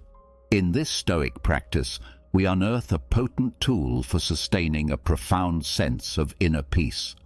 The core of Seneca's teachings on gratitude is a gentle reminder that the act of being thankful is not contingent on the abundance of our possessions, but rather on our ability to perceive life's blessings in their myriad forms. In this sense, gratitude is not a mere response to life's easy moments, but a profound acknowledgement that even amidst the tempest's fury, there is a shelter of calm to be found. By cultivating a sense of gratitude, we recalibrate our relationship with life. We learn to see the splendor in the ordinary, the lesson within adversity, and the preciousness of every fleeting moment. Seneca encourages us to be content with the present, recognizing that the treasures of life are not commodities to be acquired, but experiences to be cherished. The value of gratitude, as illuminated by Seneca, acts as a guardian of our inner peace. It teaches us to ceaselessly reflect on the blessings that have graced our journey. In doing so, we discover that gratitude is an elixir that transmutes the base elements of despair and longing into the gold of contentment and serenity. In moments of challenge, a heart steeped in gratitude does not falter. It finds strength even in the midst of adversity, for it recognizes that the trials of life too are teachers. As Seneca would remind us, the Stoic spirit does not waver in the face of hardship. Instead, it flourishes, drawing nourishment from gratitude's deep well. In the Stoic tradition, the value of gratitude is an unwavering companion that ushers us towards a profound sense of tranquility. It elevates us above life's tempestuous waves, revealing the serenity that lies in embracing the blessings, no matter how small or seemingly insignificant. With Seneca's wisdom, we come to realize that practicing gratitude is not a mere response to life's joys, but a steadfast embrace of the beauty found in life's most trying moments. With every breath, every heartbeat, and every fleeting moment, we are presented with opportunities to unearth the treasures of gratitude. Seneca's Stoic legacy beckons us to cherish the present, not in spite of life's challenges, but because of them, and to savor the beauty that surrounds us. It is in this luminous practice that we discover a profound sense of tranquility and calm, even amidst the tempests of existence. Lesson number 10. Keep learning and growing. In the profound tapestry of Stoicism, where wisdom is woven with threads of resilience and temperance, we find a radiant lesson that beckons us to embark on a lifelong journey of self-improvement. Epictetus, one of Stoicism's luminaries, stands as a steadfast guide in this pursuit, revealing that the path to inner calm and composure is paved with the stones of personal growth. The Stoic commitment to self-improvement is a recurring theme in the philosophy, finding resonance across different Stoic philosophers. Epictetus, in particular, carries the torch of this lesson with unwavering conviction. He invites us to tread a path of perpetual growth, emphasizing that this commitment is a treasure trove of wisdom that equips us to navigate life's challenges with grace and sagacity. At the heart of this Stoic doctrine lies a profound realization that life is an unceasing voyage. We are not static beings, but vessels of potential, forever capable of evolution. The commitment to lifelong learning and growth is an unyielding call to action, a reminder that no matter where we stand, there are yet horizons to explore and virtues to cultivate. The Stoic pursuit of self-improvement aligns harmoniously with the quest for wisdom and tranquility. It is an acknowledgement that inner calm and composure are not static attributes, but dynamic processes enriched by the ceaseless quest for understanding. Epictetus encourages us to strive for wisdom as we would for a precious gem, knowing that it is the compass that guides us through the labyrinth of existence. The Stoic journey of self-improvement finds its pulse in the ebb and flow of life's experiences. We are not called to perfection, but to progress, not to stagnation, but to steady growth. This Stoic lesson echoes through the corridors of wisdom, whispering that there is no final destination, but an endless odyssey of becoming a better version of ourselves. In embracing this lesson, we learn to navigate life's challenges with resilience and fortitude. The Stoic spirit finds strength not in the absence of adversity, but in the quest for growth, which adversity often catalyzes. We discover that setbacks are not roadblocks, but stepping stones, and every trial is a teacher. The commitment to lifelong learning and growth is a lighthouse in the tempest, a source of calm in the face of life's challenges. It is a testament to the Stoic principle that, regardless of external circumstances, we are the masters of our inner world. The more we learn, the more we grow, and the more we grow, the better we become at weathering the storms of existence. In the echoes of Epictetus's teachings, we find an invitation to celebrate the journey of self-improvement, to revel in the process of learning, and to honor the endeavor of growth. It is a lesson that assures us that with every step taken on this path, we come closer to the heart of Stoicism, a life marked by inner calm, composure, and the pursuit of wisdom. In a world filled with distractions and uncertainties, Stoicism offers a timeless and practical guide to maintaining calm and composure. By embracing these 10 lessons from Stoicism, inspired by the wisdom of different Stoic philosophers and embodying the virtue of temperance, you can navigate life's challenges with grace, wisdom, and inner peace. The Stoic temperance becomes your anchor, guiding you through the storms of existence and helping you keep calm in the face of adversity. As you embrace these Stoic lessons, you discover a profound sense of tranquility and equanimity that enables you to thrive regardless of life's challenges. Stoicism's enduring wisdom reminds us that inner peace and composure are not dependent on external circumstances, but are cultivated within through the practice of these valuable lessons. Top of form, bottom of form. Think and act. Imagine possessing the power to find inner peace and happiness regardless of the circumstances swirling around you. That's not just powerful, it's revolutionary. It's about taking control, not of the world, but of something far more important and absolutely within our reach, our own minds. Stoicism teaches us resilience, gratitude, and the art of living a fulfilled life. But this isn't just a history lesson. It's about you, your life today. It's about facing the chaos of our modern world without losing your cool. It's about finding calm in the storm and happiness in the simplest of things. It's about transforming your mornings from something you dread into a powerful launchpad for a day filled with purpose and joy. So if you've ever felt overwhelmed by the noise of life, if you've ever struggled to find a moment's peace, or if you're just curious about how ancient wisdom can be your secret weapon in the 21st century, stick around. This might just be the video that changes everything for you. Let's dive into the Stoic strategies that can help us craft not just a morning routine, but a life filled with intention, resilience, and true happiness. I implore you to give your full attention to this video from start to finish. If you've made it here, you're not like everyone else. You're a standout, someone who seeks depth and wisdom. Your dedication to absorbing this content in full sets you apart even further. This might sound like a fancy term, but it's actually a beautifully simple concept that comes from Japan. Find your ikigai, discovering purpose in every morning. It's about discovering that sweet spot where your passions, skills, societal needs, and what you can be paid for all intersect.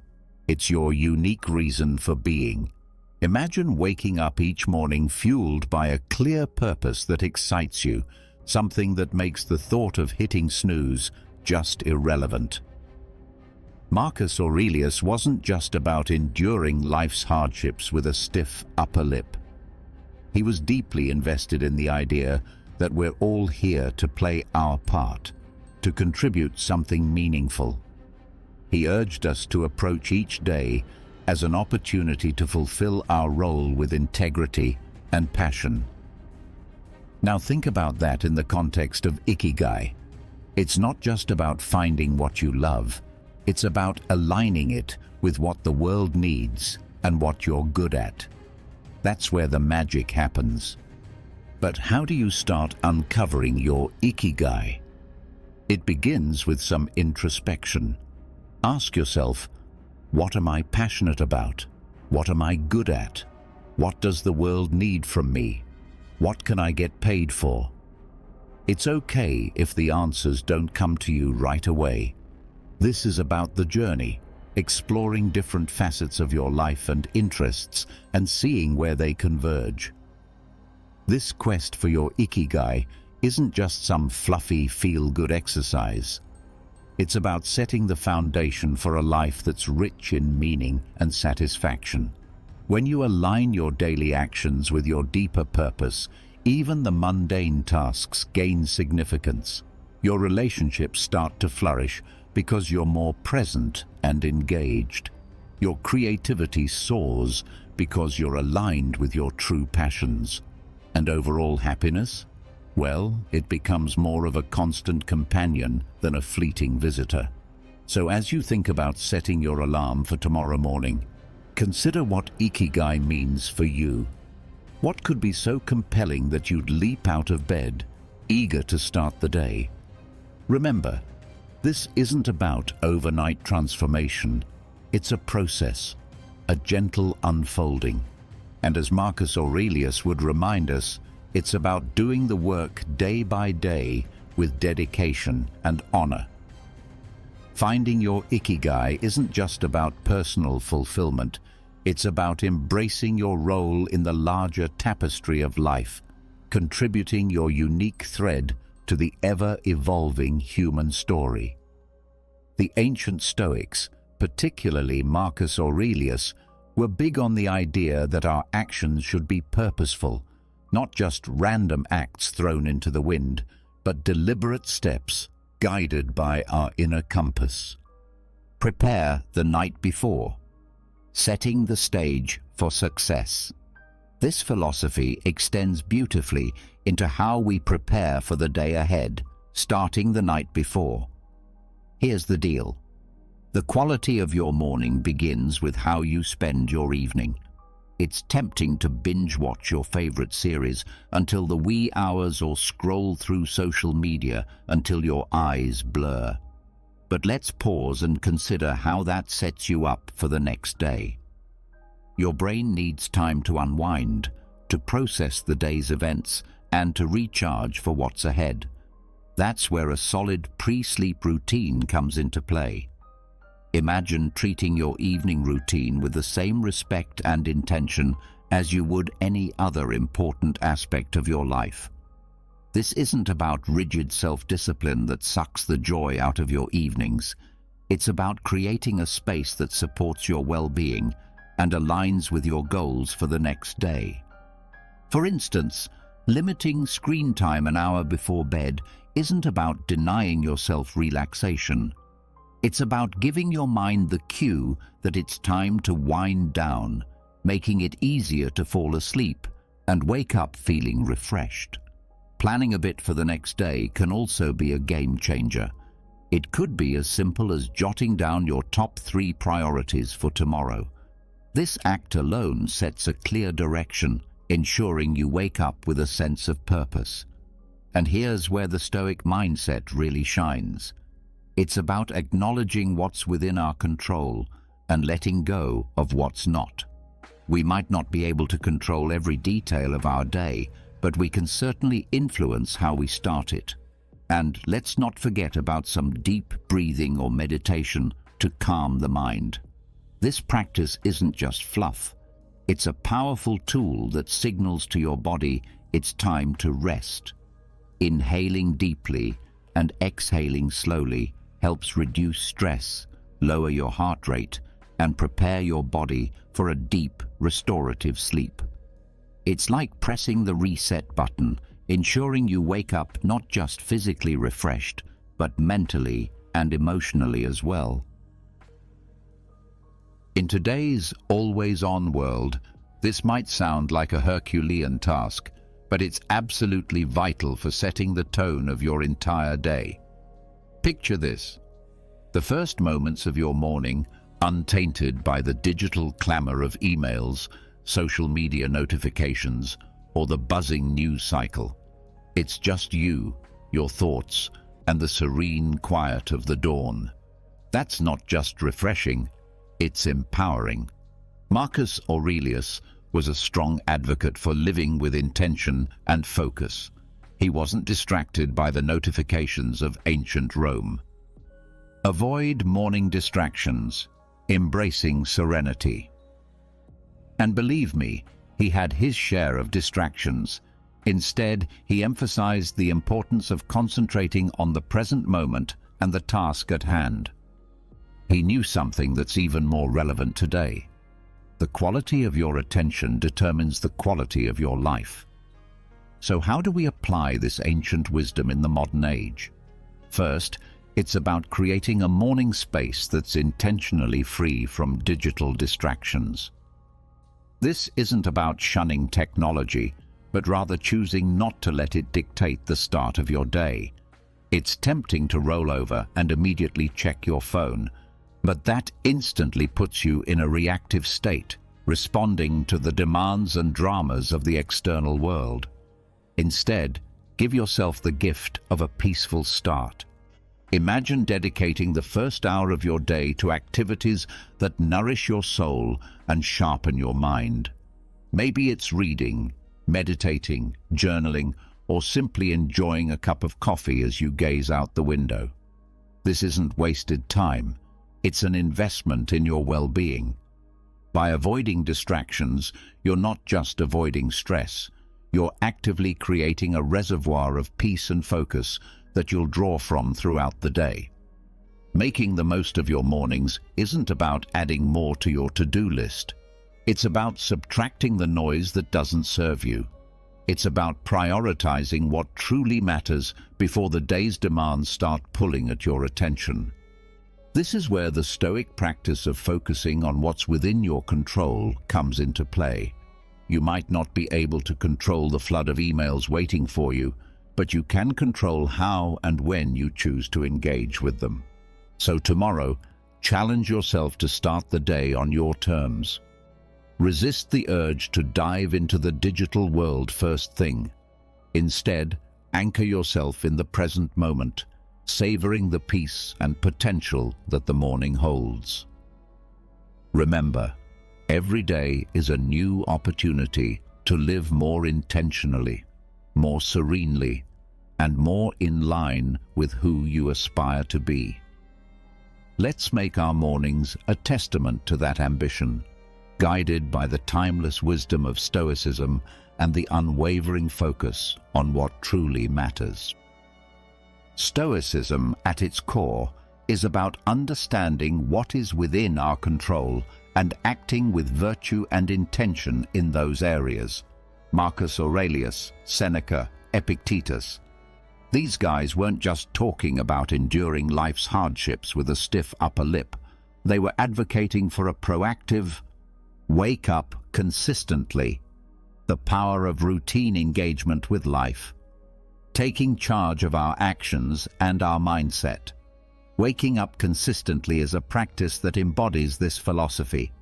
It's a declaration that we are in control of how we start our day, that we are not at the mercy of whims or external pressures. Building a life, as Stoicism suggests, step by step, with contentment in each action, is a powerful concept. It reminds us that big changes start with small, consistent actions. Waking up at the same time each morning might seem like a small thing, but it's a cornerstone habit that sets the stage for everything else. It's about creating a stable foundation for your day, where you're not rushing from the moment you open your eyes, but rather starting with a sense of control and purpose. But here's the thing. Consistency is challenging. It's supposed to be. The early days of trying to wake up at the same time each morning can feel like an uphill battle. Your bed feels more comfortable than ever, and the temptation to hit snooze just one more time can feel irresistible. This is where the Stoic practice of perseverance comes in. It's about reminding yourself why you're doing this, about the person you're becoming through this discipline. It's about seeing beyond the immediate comfort and focusing on the long-term benefits this habit will bring into your life. Becoming a morning person, then, is not just about the mornings themselves. It's about embodying the qualities that make you resilient, focused, and intentional throughout your day. It's a practice in self-mastery, in aligning your actions with your values, and in cultivating the kind of life you want to live, one morning at a time. So how do we make consistency our ally? Start by setting a clear intention the night before. Remind yourself why waking up at a specific time is important to you. Is it to have more quiet time in the morning for reading or meditation? Is it to exercise or simply to start your day in a more relaxed and controlled manner? Then create an environment that supports this habit. Maybe it's going to bed a bit earlier to ensure you get enough sleep, or keeping your curtains slightly open to let the natural light wake you up gently. And when it gets tough, remember the Stoic belief in the power of our own will and the importance of acting according to our principles. Each morning that you wake up at your chosen time, you're not just starting your day, you're reinforcing a commitment to yourself, to your growth, and to living a life of intention and purpose. Take it easy. Embracing self-compassion. Amidst all this talk of discipline, consistency, and waking up with the sun, it's paramount to remember one thing: we're human. And being human means we're beautifully complex creatures with brains that often prefer the path of least resistance, the instant gratification route. This is precisely why embarking on new habits, like transforming our mornings, can initially feel like an uphill battle. Yet there's something incredibly freeing in acknowledging this fact. It's not a flaw, it's just part of the human experience. Now, let's channel some Stoicism into this concept. Stoicism teaches us the importance of self-compassion and understanding alongside its calls for discipline and resilience. Marcus Aurelius, in his personal writings, often reminded himself to be patient and forgiving with his own shortcomings. He knew that berating oneself for every slip-up was not the path to growth. Instead, he advocated for recognizing our errors, learning from them, and then letting them go. This approach is crucial when we're trying to cultivate new morning routines, or any habit for that matter. Those first few days or even weeks can be tough. Your alarm goes off, and every fiber of your being wants to stay cocooned in the warmth of your bed. And let's be honest, there will be days when you'll give in to that desire. That's okay. The key is what you do next. Do you beat yourself up, spiraling into a cycle of guilt and self-criticism? Or do you take a breath, forgive yourself, and see the next morning as a fresh opportunity to try again? Forgiveness and patience with ourselves are not signs of weakness. They're indicators of strength and wisdom. They mean we're in it for the long haul, ready to navigate the ups and downs with grace. This Stoic practice of self-compassion is about understanding our nature, working with it, and gently nudging ourselves towards the habits and life we aspire to. Moreover, taking it easy isn't about making excuses or allowing ourselves to perpetually fall short of our goals. It's about recognizing that growth is a process, filled with learning curves and setbacks. It's about understanding that each new day brings with it a new set of challenges and opportunities, and it's in this daily renewal that we find our strength and resilience. So as you work on embracing those early mornings, or any new habit, remember to take it easy on yourself. Celebrate the small victories, learn from the setbacks, and approach each day with a heart ready to try again. Small acts of discipline, building a virtuous life. This isn't just about becoming a morning person. It's about cultivating a mindset that's prepared to face life's challenges with a blend of determination and kindness. Consider the simple act of placing your alarm clock across the room. It's not just about making it physically harder to snooze. It's a statement. It's a commitment to start the day on your terms, to rise despite the comfort of the bed's embrace. It's a small act of defense against the inertia of sleep and comfort, a step towards embracing the day with intention. Similarly, making your bed each morning might feel like a trivial task, especially when you're the only one who'll see it. Yet it's so much more than smoothing sheets and fluffing pillows. It's an exercise in care, in telling yourself that your environment and how you engage with it matters. It's about creating a space that reflects the order and respect you're cultivating within yourself. These small victories, as Marcus Aurelius would likely argue, are the building blocks of a disciplined life. They're the everyday choices that, while easy to overlook, cumulatively mold our character.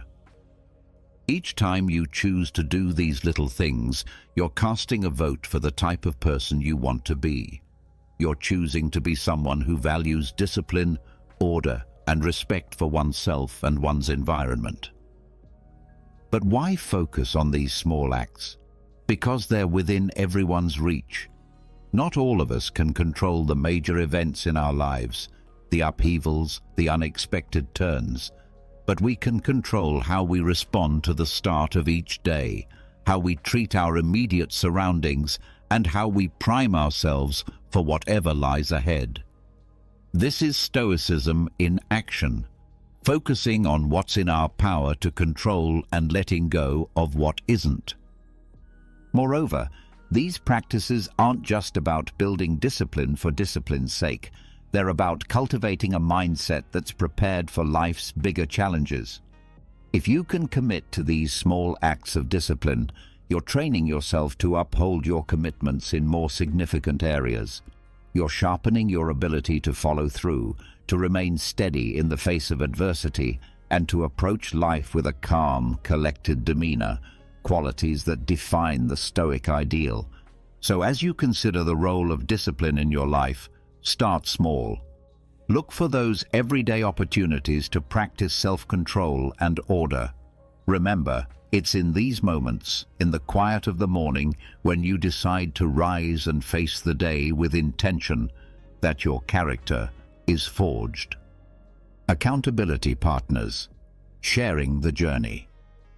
These practices are not just chores or tasks, they're rituals, imbuing your day with purpose and your life with a sense of direction and meaning. The idea here is simple, yet profoundly impactful. Sharing your goals with someone who not only supports you but also holds you accountable can significantly amplify your chances of success. It transforms a personal journey into a shared adventure, making the path to fulfilling your morning routine and ultimately your life's purpose less daunting and more enjoyable. Think of your accountability partner as your ally in the pursuit of self-improvement. This person is there to remind you of your commitments when the warmth of your bed feels too comforting to leave in the early hours. They're there to encourage you when progress seems slow and to celebrate your victories, no matter how small. This relationship is a two-way street. It's about mutual support and encouragement, grounded in the understanding that we're all striving to be the best versions of ourselves. The Stoics, including Marcus Aurelius, Seneca, and Epictetus, often emphasize the importance of community and relationships in the development of character and virtue. They believed in the power of wisdom shared, in learning from one another, and in the strength that comes from knowing you're not alone in your struggles. Finding an accountability partner in today's world is a nod to this timeless wisdom, recognizing that while the journey towards self-discipline and purpose is personal, it need not be solitary. Moreover, an accountability partner can help you see blind spots in your routine or approach that you might miss on your own. They can offer new perspectives and insights that can catalyze your growth in unexpected ways. This partnership is about more than just checking in to see if you woke up on time or followed through on your morning meditation. It's about engaging in meaningful dialogue about what's working, what isn't, and how you can both support each other in making adjustments. So how do you find this accountability partner? Look for someone who shares your commitment to growth and self-improvement. This could be a friend, a family member, or even a colleague. The key is to choose someone you trust, someone with whom you can be open and honest about your goals, struggles, and successes. Once you've found that person, be clear about what you're hoping to achieve and what kind of support you need. Set regular check-ins and be there for each other, offering encouragement, advice, and when necessary, a gentle nudge back on track. Memento mori, remembering the value of every day. Remember, finding an accountability partner is about more than just external motivation. It's about building a relationship that inspires and uplifts both of you. It's about creating a shared space where honesty, vulnerability, and mutual support are valued and nurtured.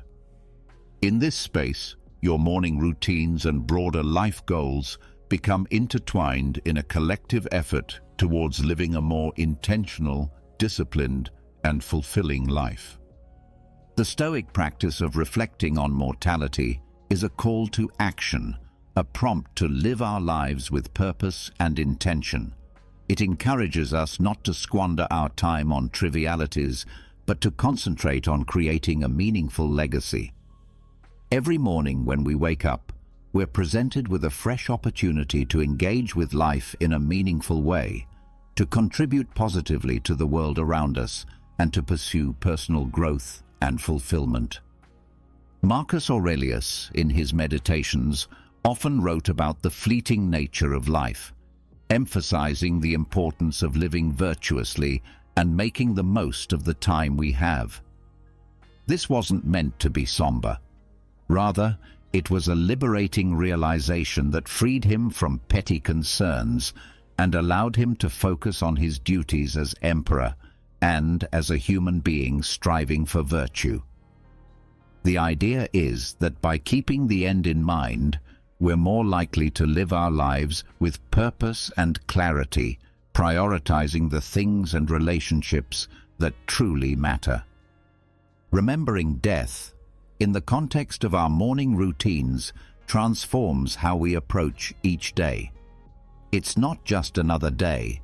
It's a day that we've been gifted, one that's not guaranteed to anyone. This realization can profoundly impact how we choose to spend our time, the activities we engage in, the relationships we nurture, and the legacy we strive to build. It's a reminder to live fully, to love deeply, and to leave the world a little better than we found it. Moreover, this Stoic practice helps us maintain perspective in the face of life's inevitable challenges and setbacks. When we remember that our time is limited, the daily annoyances and obstacles lose much of their power over us. We become more resilient, more focused on our long-term goals, and less likely to be derailed by temporary difficulties. It's a practice that fosters gratitude for the present moment and inspires us to make the most of it. So how can we incorporate this Stoic principle into our daily lives? It begins with a moment of reflection. Practice negative visualization, preparing for challenges. Each morning, consider the day ahead as a blank canvas, an opportunity to contribute positively to your life story and to those around you. Ask yourself, if this were my last day, would I be proud of how I'm choosing to spend it? This doesn't mean living in a constant state of existential crisis, but rather cultivating a deep appreciation for the now, for the opportunity to live, learn, and love. In embracing the Stoic practice of remembering death, we're not focusing on the end, but on the present and how we choose to live each day. It's a powerful antidote to complacency and a reminder to live our lives with intention, purpose, and gratitude. So let's greet each morning with the awareness that it is a gift, an opportunity to craft a life that's rich in meaning and aligned with our deepest values. This is the essence of living stoically, of making the most of our finite time in this world to create a legacy that endures. We're often told to focus on the positive, to visualize success and happiness in order to attract them into our lives. However, the Stoics, in their profound wisdom, offer a different perspective that's not only practical, but incredibly empowering. Negative visualization isn't about pessimism. Rather, it's a tool for resilience, preparation, and ultimately, greater appreciation of the present. The essence of this practice is to periodically imagine the challenges, losses, or difficulties you might face in life. This could range from minor inconveniences like a missed bus or a rainy day, to more significant hardships such as the loss of a job or a loved one. The purpose isn't to dwell on these scenarios in a way that breeds fear or anxiety, but to mentally rehearse how you would cope with such situations should they arise. This process of visualization prepares you emotionally and mentally, making you less susceptible to being thrown off course by life's inevitable ups and downs. Marcus Aurelius, Seneca, and Epictetus, they all believed that by contemplating the temporary nature of everything outside our control, we could cultivate a deeper sense of peace and resilience.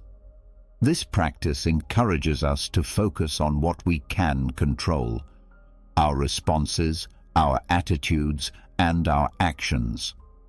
Incorporating negative visualization into your morning routine can transform how you approach your day. Instead of stepping out the door blind to the potential challenges ahead, you're mentally equipped to face them. End with gratitude, reflecting on the day's gifts. It's like a mental training session where you strengthen your resilience muscles. So when life inevitably throws a curveball your way, you're not knocked off your feet. You've already rehearsed this moment in your mind and can draw upon your pre-visualized strategies to navigate through it. Moreover, this practice has a beautiful, somewhat paradoxical effect. It enhances our gratitude for the present moment. By imagining life without some of the things we take for granted, we come back to reality with a renewed appreciation for them. It's a reminder of how much we have to be thankful for right now, in this moment. This isn't about dwelling in fear of loss, but about using the thought of it to deepen our appreciation for the here and now. So how do we practice negative visualization in a healthy, constructive way? Start with a few moments in the morning to contemplate potential challenges of the day or broader future possibilities. Visualize how you would ideally respond, what strengths you would draw upon, what lessons you could learn, and how you could grow from the experience.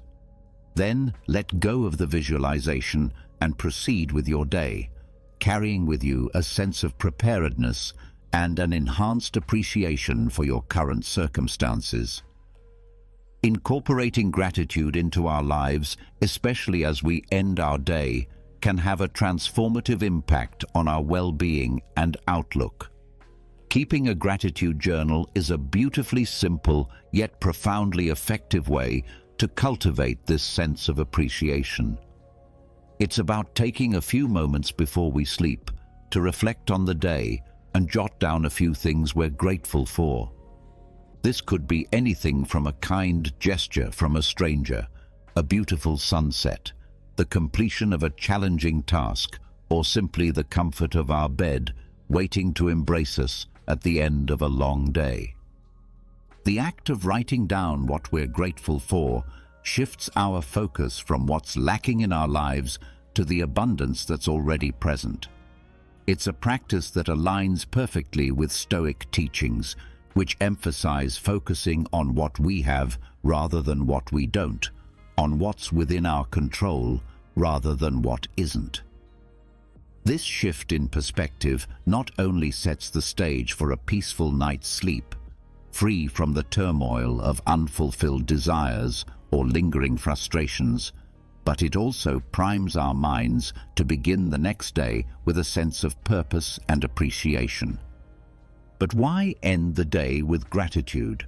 Because it allows us to close our day on a note of positivity, regardless of the challenges we may have faced.